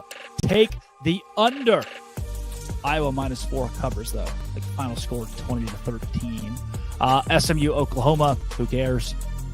Pittsburgh, Cincinnati. I guess Cincy, Emory Jones is not that bad of a quarterback. So if you're a Pittsburgh fan, you think, easy win. Not so fast, my friend. Not so fast, my friend. Cincinnati's got a couple of All-Americans, one of the defensive line. So I think they give them a run for their money. Pitt probably wins the game. Oregon, Texas Tech. Another great opportunity for the Big 12 to prove that it belongs. It's better than the Pac-12. I think that Texas Tech probably lose to Oregon, but it's going to be a great game. Over under 69. Nice. UCF and Boise, big game. Oklahoma State, Arizona State. That's the last game that I'll preview here.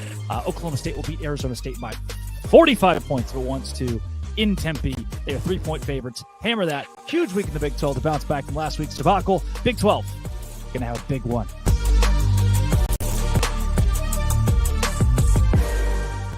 What's happening, everybody? Chris Gordy here from Locked On SEC. We got some big non-conference games in week 2 for the SEC. We start with number 20, Ole Miss at number 24, Tulane. A danger spot here for Lane Kiffin, the Ole Miss Rebels. Tulane quarterback Michael Pratt was near perfect last week in that win over South Alabama. Ole Miss, they hung 73 on Mercer last week, but this will be a much tougher test. Ullman Stadium is going to be loud. It's a small stadium, but those New Orleans fans are going to be drunk and fired up. And look, danger spot here for Ole Miss. I think Ole Miss wins in a close one. Quinshon Judkins in that run game wear them down in the second half. But keep in mind, Tulane is just a few months removed from beating the Heisman Trophy winner Caleb Williams and USC in the Cotton Bowl. So a dangerous spot there for Ole Miss. Next up, we got number 23, Texas A&M at Miami. Tough early test for the Aggies. They passed the smell test in week 1 with a ton of offense against New Mexico. The Bobby Petrino experiment appears to be working, but I almost consider this a must-win for Jimbo Fisher in week 2. If they lose this game, guess what's going to happen? You're going to start hearing talk of the buyout money again. Oh, the Petrino experiment's not working. What are they going to do? I think A&M wins, and I think they cover the 4 points out there at Miami. I just feel like Connor Wegman looked so much better last week. 5 touchdown passes. I think he had all of 8 last year. Much better, much improved Texas A&M team. I think they get it done in Miami. Auburn is out at Cal. That one's intriguing. We get to see what Hugh Freeze has in store going out to the West Coast. Jaden Ottey, Cal running back, talking some trash this week about Auburn, but I think the Tigers get it done, especially if their running back Jarquez Hunter is back out there this week for Auburn. And then lastly, the game of the week, it is Texas at Alabama, a rematch of the game last year where Alabama gutted out a 20-19 win, but Bryce Young is gone. Enter Jalen Milroe. We saw him look really good last week as the new Alabama quarterback, but it was against Middle Tennessee State. What does he look like against the speed of Texas? Going to be interesting, especially that Alabama defense going up against those Texas receivers. Quinn Ewers, he was having a day before he got knocked out of that game a year ago. So big game here for Alabama. I think they get it done at home as a 7-point favorite in Tuscaloosa. Look, Nick Saban's only lost 5 games at home since 2010, and 3 of those were special Heisman performances when you consider Johnny Manziel, Cam Newton, and Joe Burrow. If Quinn Ewers plays Heisman-level football, they'll pull off the upset, but I think Alabama wins and wins at home.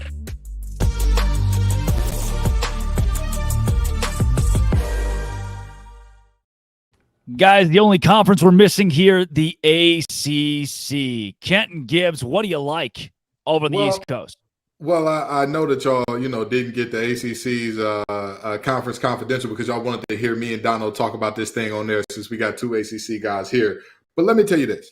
This, by all accounts, should be a boring week, right? We've only got 4 games in the entire conference that have single-digit lines. You're looking at Virginia Tech, Purdue. You're looking at UVA, James Madison. You're looking at Miami, Texas A&M. And you're looking at Pitt and Cincy. Now, with that being said, I'm sorry, I forgot NC State, Notre Dame in there as well, 5. But that's it, right? With that being said, I'd be a liar if I told you I'm 100% certain that all of these things hold. I mean, we had an NIU team that was terrible walk into Boston College's trap and take over their trap. That was just embarrassing. And so we look around and we say, well, can Boston College beat Holy Cross? We want to say yes, but are we sure of that? You know what I mean? There's a lot going on there. And then even with these games that do have the single-digit lines, of course, you're looking at a chance for one of the most monumentous upsets in recent NC State history in beating a Notre Dame team that's coming into your house and trying to take food out of your fridge. What are you going to do about it? Virginia Tech headed up to Purdue. What's going on there? What is this team going to look like? Does Pride finally have them together? Can Grant Wells do something? I'll tell you what. I said about the ODU and Virginia Tech game, the team with Ali Jennings will win the game. I'm going to say the same thing about this one. The team with Ali Jennings will win the football game. That's a bad man, that receiver. And the only thing stopping him from being in the Biletnikoff conversation is Grant Wells and health. That's it. Those are the only 2 things that are going to stop him there. Virginia JMU, the best team in the state of Virginia will win. I'm talking about the James Madison Dukes. They will win that football game. I have faith in them to cover that 6.5. We've already talked about Miami, Texas A&M, but Pitt Cincy could get real spicy. Yep. That could get real interesting. You've got Scott Satterfield, a guy who's no stranger to the ACC. Last stop was at Louisville, now coaching against Pitt in this game where we're finally going to get to see, well, last time Pitt had a quarterback, what happened? They were the last ever Coastal team to win an ACC championship. It looks like Narduzzi and the boys got themselves a goer in Phil Dracovic, who's returning home. So the question is, can they beat Cincy and can they blow out this 7-point spread? I think they can. Yeah, Dono, any reason to have an eye on that game or another game over the one occurring at Hard Rock? Well, also, I think North Carolina is going to win, but it's always interesting when a Power 5 team matched up against Appalachian State is favored by 19 points, because we know how that narrative for the Mountaineers has gone over the years, what they did every time. Texas Former A&M. Michigan fan here. Yeah. I've seen it. So it's all. So you look at that. It's like, yeah, is UNC the better team? Is Drake May one of the top quarterbacks in the country? Yes, but the Mountaineers have that kind of history. And I also listen. Two of the biggest games, I think, on the schedule this weekend involve ACC teams, right? We've talked about Notre Dame, NC State. Obviously, I'm going to be all invested, and I'll be at the game at Hard Rock Stadium between Miami and Texas A&M. And that's a really spicy one, guys, because, Chris Gordy, by the way, his bobblehead collection is everything. I was in awe of that. But he fairly brought up the Jimbo Fisher narratives because he's been in College Station. What is this, year 7 for him at College Station, Texas? And if they don't pull off that win at Hard Rock Stadium, folks are going to start talking about that buyout. I don't think there's quite as much pressure on Miami, but it's year 2 for Mario Cristobal. Year 1 was pretty humiliating at 5-7, as was Texas A&M's year last year. Both teams went 5-7 last year. So there's definitely pressure for Miami to look good at home, win the game if they can, and I believe they can win that game. But obviously, for as negative as the Jimbo narratives would be if Texas A&M lose, there would definitely be some Mario Cristobal narratives down in my neck of the woods if the Hurricanes lose that game and look bad doing it. So I think there's a lot of pressure on both sides. Yeah. Dono, let's go to hot seats around college athletics because I've avoided this conversation due to the whole Dave Aranda thing and the Baylor Bears, but we got to go there. First, though, from Nutrafol, Dono. Yes, Nutrafol, my friends. Thinning hair does not have to be your fate, guys. Nutrafol is doing amazing things. If you're tired of that weakening or thinning hair and you want to reach that full hair potential, leading hair growth supplement, Nutrafol, helps you improve your hair growth, visible thickness, and visible scalp coverage. Nutrafol's hair growth supplements use physician-formulated, natural, science-backed ingredients. Their drug-free, patented technology provides consistent, reliable results without compromising your sexual health, guys. Nutrafol supports healthy hair growth from within by targeting root causes of thinning hair. Take the first step to visibly thicker, healthier hair, because for a limited time, Nutrafol is offering our listeners $10 off your first month subscription and free shipping when you go to Nutrafol.com/men and enter promo code LockedOnCollege. Find out why over 4,000 healthcare professionals recommend Nutrafol for healthier hair. Nutrafol.com/men with the promo code LockedOnCollege. That's Nutrafol.com/men, promo code LockedOnCollege. Funniest thing, Kenton, Billy Napier just sent me a LinkedIn request. It's a very updated profile, it seems. Who else is updating their LinkedIn this week? Oh, well, let's start with the ACC since that's where we ended the last segment. Jeff Hafley, brother, update that LinkedIn. Go ahead and let people know. Put that little open to work banner. Go ahead, because Boston College has, they haven't held the same as when Adazio was there. They haven't held the same from when Tom O'Brien was there. They have objectively regressed. Boston College, here's a fun fact about Boston College. They had never lost to UConn nor a group of 5 team previous to Hafley's arrival. Yeah. I'm sorry, not FCS, a group of 5. Yeah, group of 5 in UConn. So, yeah, and he lost to both in back-to-back years, scoring 3 points against UConn. Hafley, brother, go ahead. Hey, listen, I'm going to tell you this. Athletic director, Mr. Blake, you go ahead.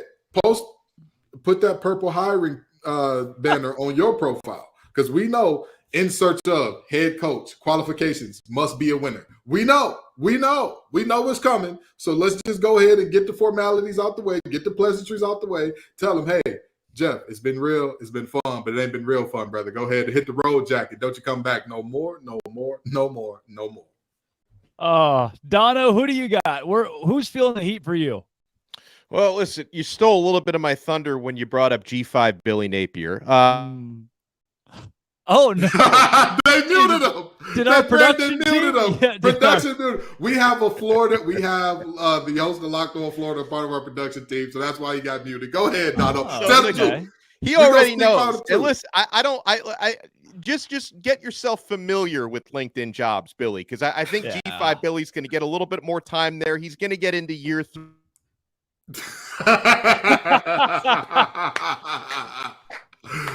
Dono, it's weird. Your mic's not working. Yeah, they can't mute the truth, Dono. Tell the truth on them. Tell them folks the truth.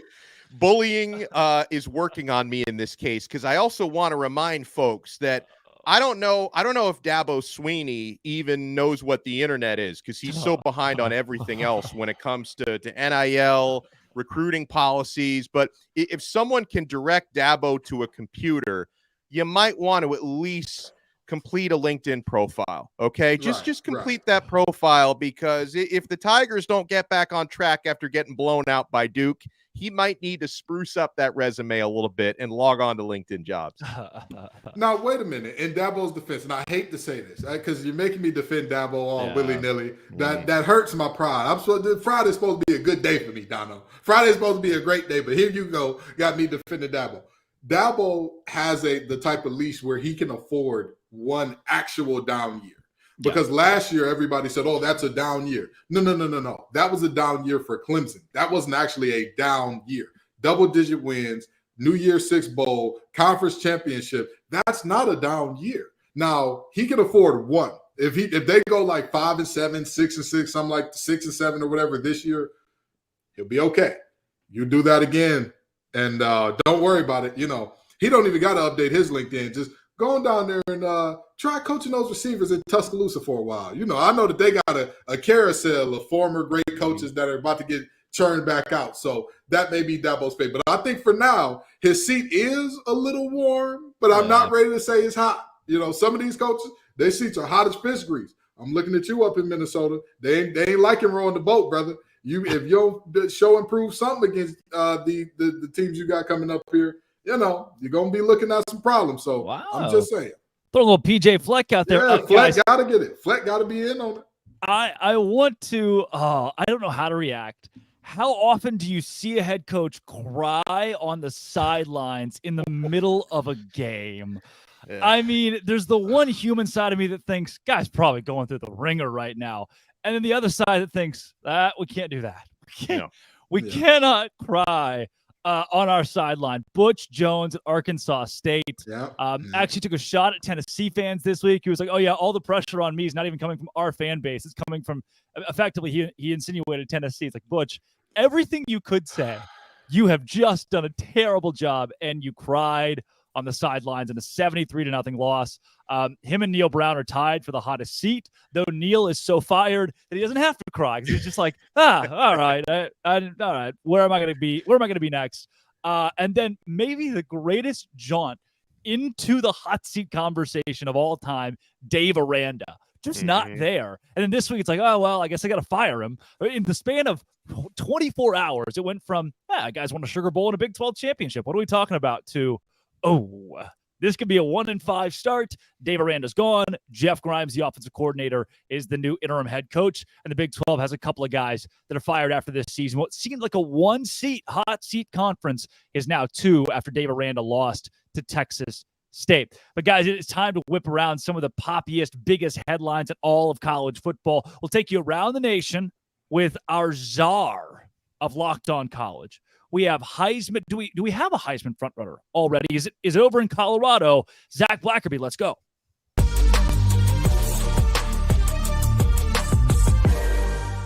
It's a Blackerby Blitz on College Football Kickoff Live. Zach Blackerby, host of Locked On Auburn, also the savant of the college channel. Ooh. Zach, yeah, you're welcome. Checks in the mail. Colorado knocks off TCU this week. Did Deion Sanders just prove that you can take 70 kids out of the transfer portal and win now? Yeah, I think so. Now he's got to do it consistently. And it wasn't just 70 kids. It was 60-something kids and Travis Hunter. I mean, that guy counts as like 10 players with the amount of snaps that he's going to play, and how sustainable is that over the course of the season? I don't know. But right now, I think you can make the case that Travis Hunter deserves the Heisman. That's kind of where I'm sitting with him right now. Wow. All right. Well, we can give Travis Hunter or TJ Finley the Heisman because TJ Finley, the old Auburn kid, put it on the Baylor Bears, a team that won the Big 12 and the Sugar Bowl now 2 years later, lost at home to Texas State, giving the Bobcats their first ever Power 5 victory. Unbelievable. Yeah, didn't work out at LSU for TJ Finley. Didn't work out at Auburn for TJ Finley. But maybe him going to Texas State was the key to unlocking his potential, because it's been there all along. The guy's ginormous. He's got the arm. I think he's got the attitude. But, man, that was wild. And, hey, Drake, a lot of people were saying that he was going to be the third-string quarterback, or at least the backup when he transferred there. So props to him for winning that battle and then taking it to the Baylor Bears. And you know a few things about that team. I do. I was in the house for a historic upset. It was either him or Malik Hornsby, so a great transfer class at Texas State. Again, proving that you'd rather have 30 juniors in college from a different school than 30 freshmen in a recruiting cycle now in college football. Zach will take it to Ames, Iowa, where where half of the Iowa State football team is no longer on the football team due to a betting scandal, where some were even betting on games they were playing in, including former starting quarterback Hunter Deckers. What do you make of college kids betting on their own games? I mean, it seems like it was so widespread within their locker room. How does somebody not step up and say, hey, guys, not only is this wrong, this is very illegal and much bigger than just football. It's just amazing. I mean, nobody stepped up and said anything, Drake, that there was some kind of like culture of betting within the locker room. Very corrupt, very stupid. Let's just be very clear here how dumb this is. And, yeah, it's really wrecked the program that already wasn't in the best spot anyway. Now, if you are not a college football player, you can go to FanDuel, which is a proud betting sponsor and partner of the Locked On Podcast Network. That's right. Zach, Caleb Williams' dad came out this week and said that if he's drafted number 1 overall and doesn't like where he's going, he'll just come back to college and make even more money through NIL. What do you think about the old John Elway story coming back? Well, he's getting money, from Nissan because of the Heisman House? He's getting money from Dr. Pepper. It seems like that commercial's on my TV every time a football game goes to a commercial break. So I'm sure he's being well taken care of. And I think this is some of the beauty of NIL. I think we saw it most impact college baseball when a lot of guys chose to not go play in the minors for $20,000 a year, when instead they can make $20,000 a year and also have all this access, to the college facilities. I think you're going to see some guys say, no, my gig right now is better than if I were to go to the NFL. And I think you're going to see it more in the later rounds. It's kind of interesting seeing it with a potential number 1 overall pick. But when you win the Heisman, you get that cheddar from more than just your school's collective, Drake. And I think, I don't know if he's going to necessarily make more in college, but look, I don't know if I'd want to go play for the Cardinals either. So I do not blame Caleb Williams if this is all true. Well, look at Deion Sanders at Colorado. He gets the win at quarterback, and now he's multi-millionaire through NIL, making more money than Joe Burrow's base this season. Does that show, hey, look, we're at an age, the longer you stay in college, the better if you're that guy?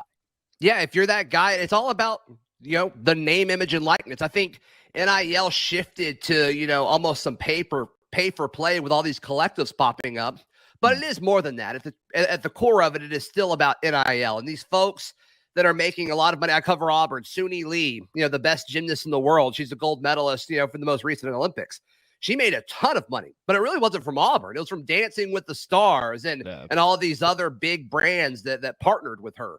And if you're that big, you deserve that sort of money, and you probably have more freedom to do that at the college level than you would in the NFL.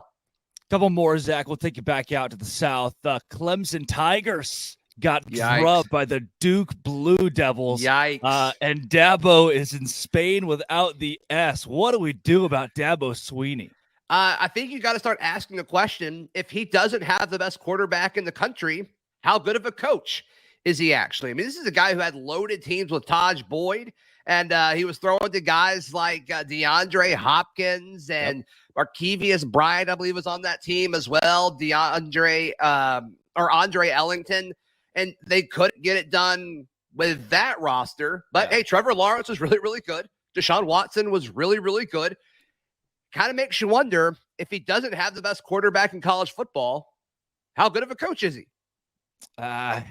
Chad Morris is on staff. That's all you need to know, Zach. Oh my gosh. Why do people keep hiring him? It doesn't make any sense. Offensive assistant at Clemson. Last but not least, you sent me this name incorrectly when you texted it to me. It's not Jaden Ott. It's Jaden Ott of Cal. The Bears said the name Auburn means nothing. Zach, it's your one Auburn headline of the week. I appreciate it. Are you fearful of the Cal Bears this week?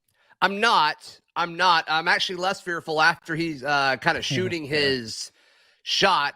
Does he not know that he plays for Cal? This is a team that hasn't had a winning conference record, I think, since 2009. They haven't won a national championship since 1937. Like, what are we doing here? You play for Cal. You were just like not in a conference a week ago because nobody else wanted you.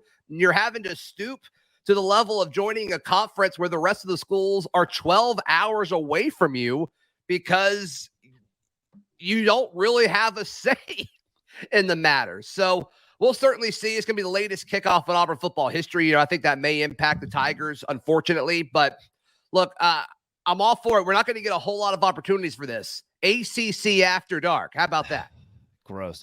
That's Zach Blackerby, host of Locked On Auburn and the savant, the Locked On College Football Podcast, right here on College Football Kickoff Live.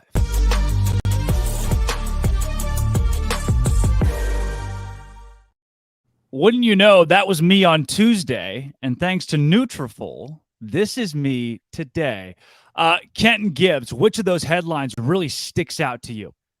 Well, let's forget about the headlines for a minute. Zach saying he wouldn't want to play for the Cardinals either. How much is Locked On paying you, brother? I don't care how bad the Cardinals are. If they want to pay me #1 draft pick money, I'll get on a coconut and shake like a tree for it. I get on a tree and shake like a coconut for it if they needed me to. Had it a little backwards. That type of money dazes and confuses you a little bit, shakes you up. But the headline that was very interesting to me, and I hate to say this, I hate to make it about the Auburn thing because, I don't want to give Zach the satisfaction, but I got to do it. Cal, what are you doing? A player from Cal trash talking anybody? Brother, stop it. Stop it, okay? Unless you're talking like future earning potentials after school, unless you're talking about, hey, we're going to start more startups than you quicker than you can think of, and even then, you might not want to talk that talk to Stanford. What are you doing, brother? You play at Berkeley. I 1,000% agree with Zach. There are certain schools, hey, sit there and eat your food. Cal is one of them. Not only did Cal have to go to a conference 12 hours away in the ACC, but Zach forgot to mention, they're taking a reduced cut. They're coming in literally saying, the ACC basically looked at y'all and said, well, it's 2 a.m., the bar's closing down, and you're the only person left. Come on, I guess, and I'm not saying we've all been there because some of us make better life decisions than that. I'm not going to say which side of that fence I'm on, but you never want to be there. You never want to be that person getting picked last. It's the ugliest and nastiest thing there is. And Cal ended up being that. So maybe, just maybe do something special beyond have Deshaun Jackson on the cover of a game, over a decade ago, as your school's latest highlight in football. Just saying. Yeah. We are close, Kenton and Alex, to my favorite part of the show. And that's where we talk to our Locked On Bets guys who try, at least. But before we get to that, Alex, it's what, 12:49 on a Friday? It feels like game time. It's always game time. Even on 12:49 on a Saturday, if your team hasn't played yet, you get those amazing last-minute ticket deals. Forget planning months in advance, guys. Game Time has deals on tickets right up to the day of the event. Get exclusive flash deals on tickets for football, basketball, baseball, concerts, comedy, theater, and more.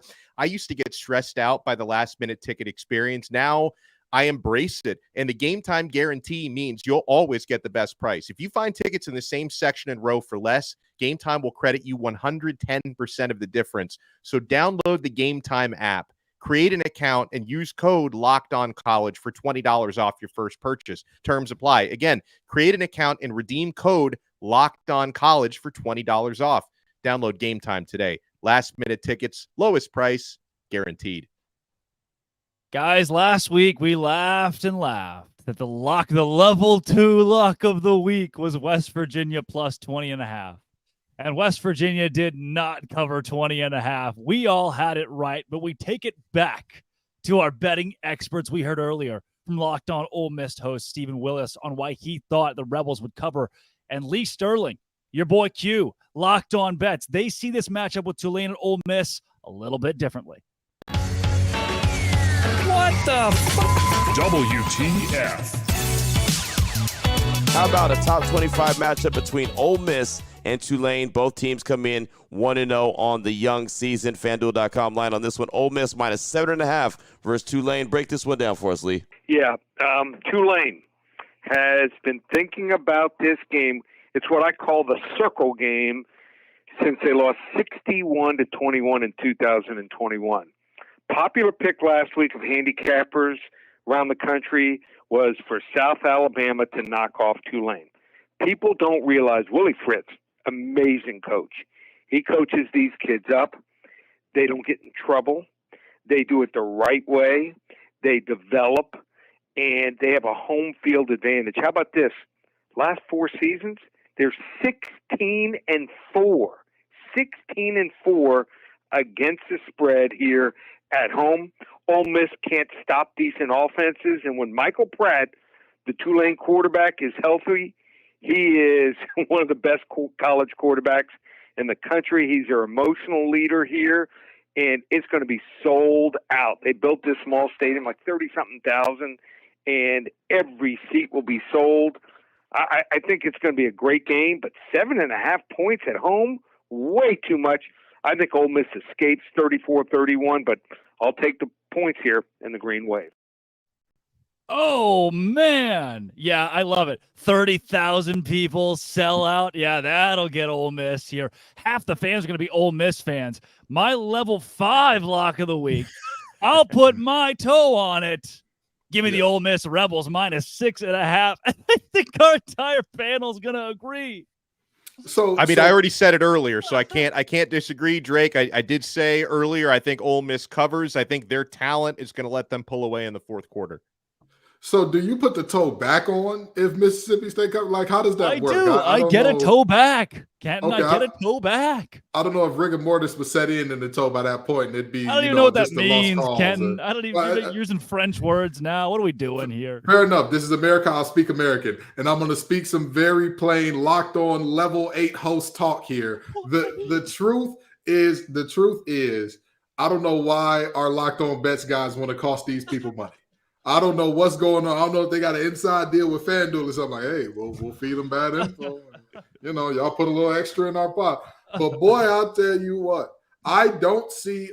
Again, is it possible? Is there a world in the multiverse where Tulane makes that type of game? Sure, but I think the most likely outcome here is that Ole Miss, Tulane plays them close. They keep it close, but Ole Miss just pulls away late, and they pull away enough to where they cover. Yeah, Dono, this feels so, of all of the games they could have chosen. Can I go off and give you my own level 18 lock on a completely different game? Because you guys talked about this earlier. Give me a level 18 lock. We need I didn't get a chance to jump in earlier when you guys were talking about the Georgia Ball State game. And I would agree. I'm not betting on a 42.5 point spread in either direction in this case. But however, if you look a little deeper into the FanDuel numbers, I do think there is a certain bet where I find value in the Georgia Bulldogs, and that's the first half spread minus 22.5. I see that one playing out, fellas, because Kenton, you hit the nail on the head earlier when you talk about, trying to go, picking a team to win a game by 43 points. you're assuming they don't call off the dogs. You're assuming their 2s and 3s and probably 4th stringers who get in that game keep scoring, and that their 4th string defense doesn't take their foot off the gas. That is a fool's errand to try and pick the 4-quarter spread for that game. But Georgia, they're going to have their starters in for at least a quarter for the better part of the first half. I think they're going to be up by more than 23 points at halftime. So I take Georgia minus 22.5 for the first half spread. That is a level 18 lock. Yes. I love it, guys. There are a few in the Big 12 that I really enjoy this week, like Kansas State hosting Troy. I don't think Troy's a bad Sunbelt team, but 16.5 for a home team that I think could win the league. It's one of those 11 a.m. snoozers that ends 31-14. I don't know if it's a total blowout, but they're at least going to cover 16.5. And then I've started as I've picked apart where this league is. The one game that I keep coming back to is Alabama, Texas. So if I do need to pick one game, I've lost my left pinky toe, but it is on ice. I have it right here. If I can reattach it, I will reattach it with my level 18 lock this week. The Texas Longhorns +7. Some say 7.5. I would wait till kickoff because it keeps moving in the Bama direction. I'm going Texas +7.5. My left toe, rusted knife once again in hand, tetanus shot in the other. There it is. There it is. And look, you can see on my left foot, you can see my heels. I have been breaking those in the last few days. Kenton Gibbs, what's your lock of the week? Boy, I know that Rex Ryan is excited to watch this show now. But so I don't have a level 18 lock. I'm not as confident as y'all, but I'll give you a level 9 lock. By the way, for folks watching, it's level 1 through 3 lock, by the way. So these numbers that we're throwing out, completely fanatical, but that's who we are. I've talked about the James Madison and Virginia game already, but I want to dig deeper into that.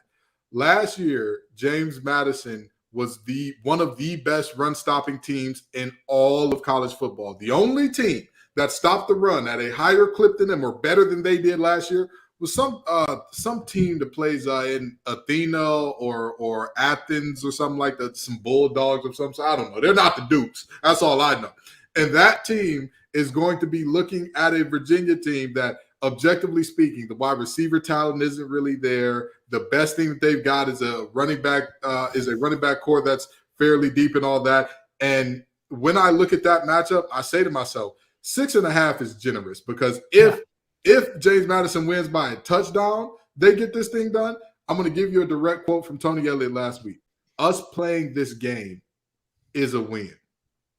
That was his quote about playing against Tennessee last week. Literally, them fielding a team and playing a game was a win. And mind you, with the tragedy that happened, they had not played the last 2 or 3 games of the season. So I understand that.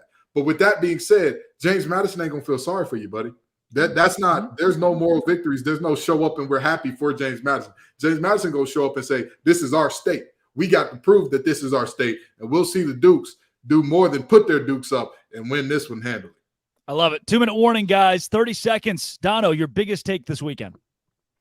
My biggest take this weekend is that I don't hear Miami getting a whole lot of respect. I mean, I guess it's not too surprised that the Locked On Aggies host is going to pick Texas A&M to cover. Yeah.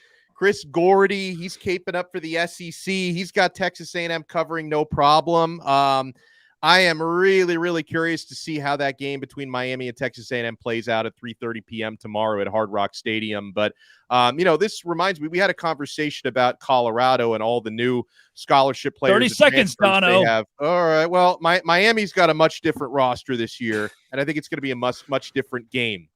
Kenton Gibbs, he cut into your time. 28 seconds. SEC, this is your weekend to redeem yourself out of conference. If y'all get embarrassed by the Power 5 conferences you play again, y'all got to change the slogan. It can't just mean more if y'all are sitting up here losing to UNC, getting whooped on by Florida State, losing to Miami, losing to everybody and their mama, Utah, without Cam Rising. And don't cut me off, Brandon. You can't have that and say it means more.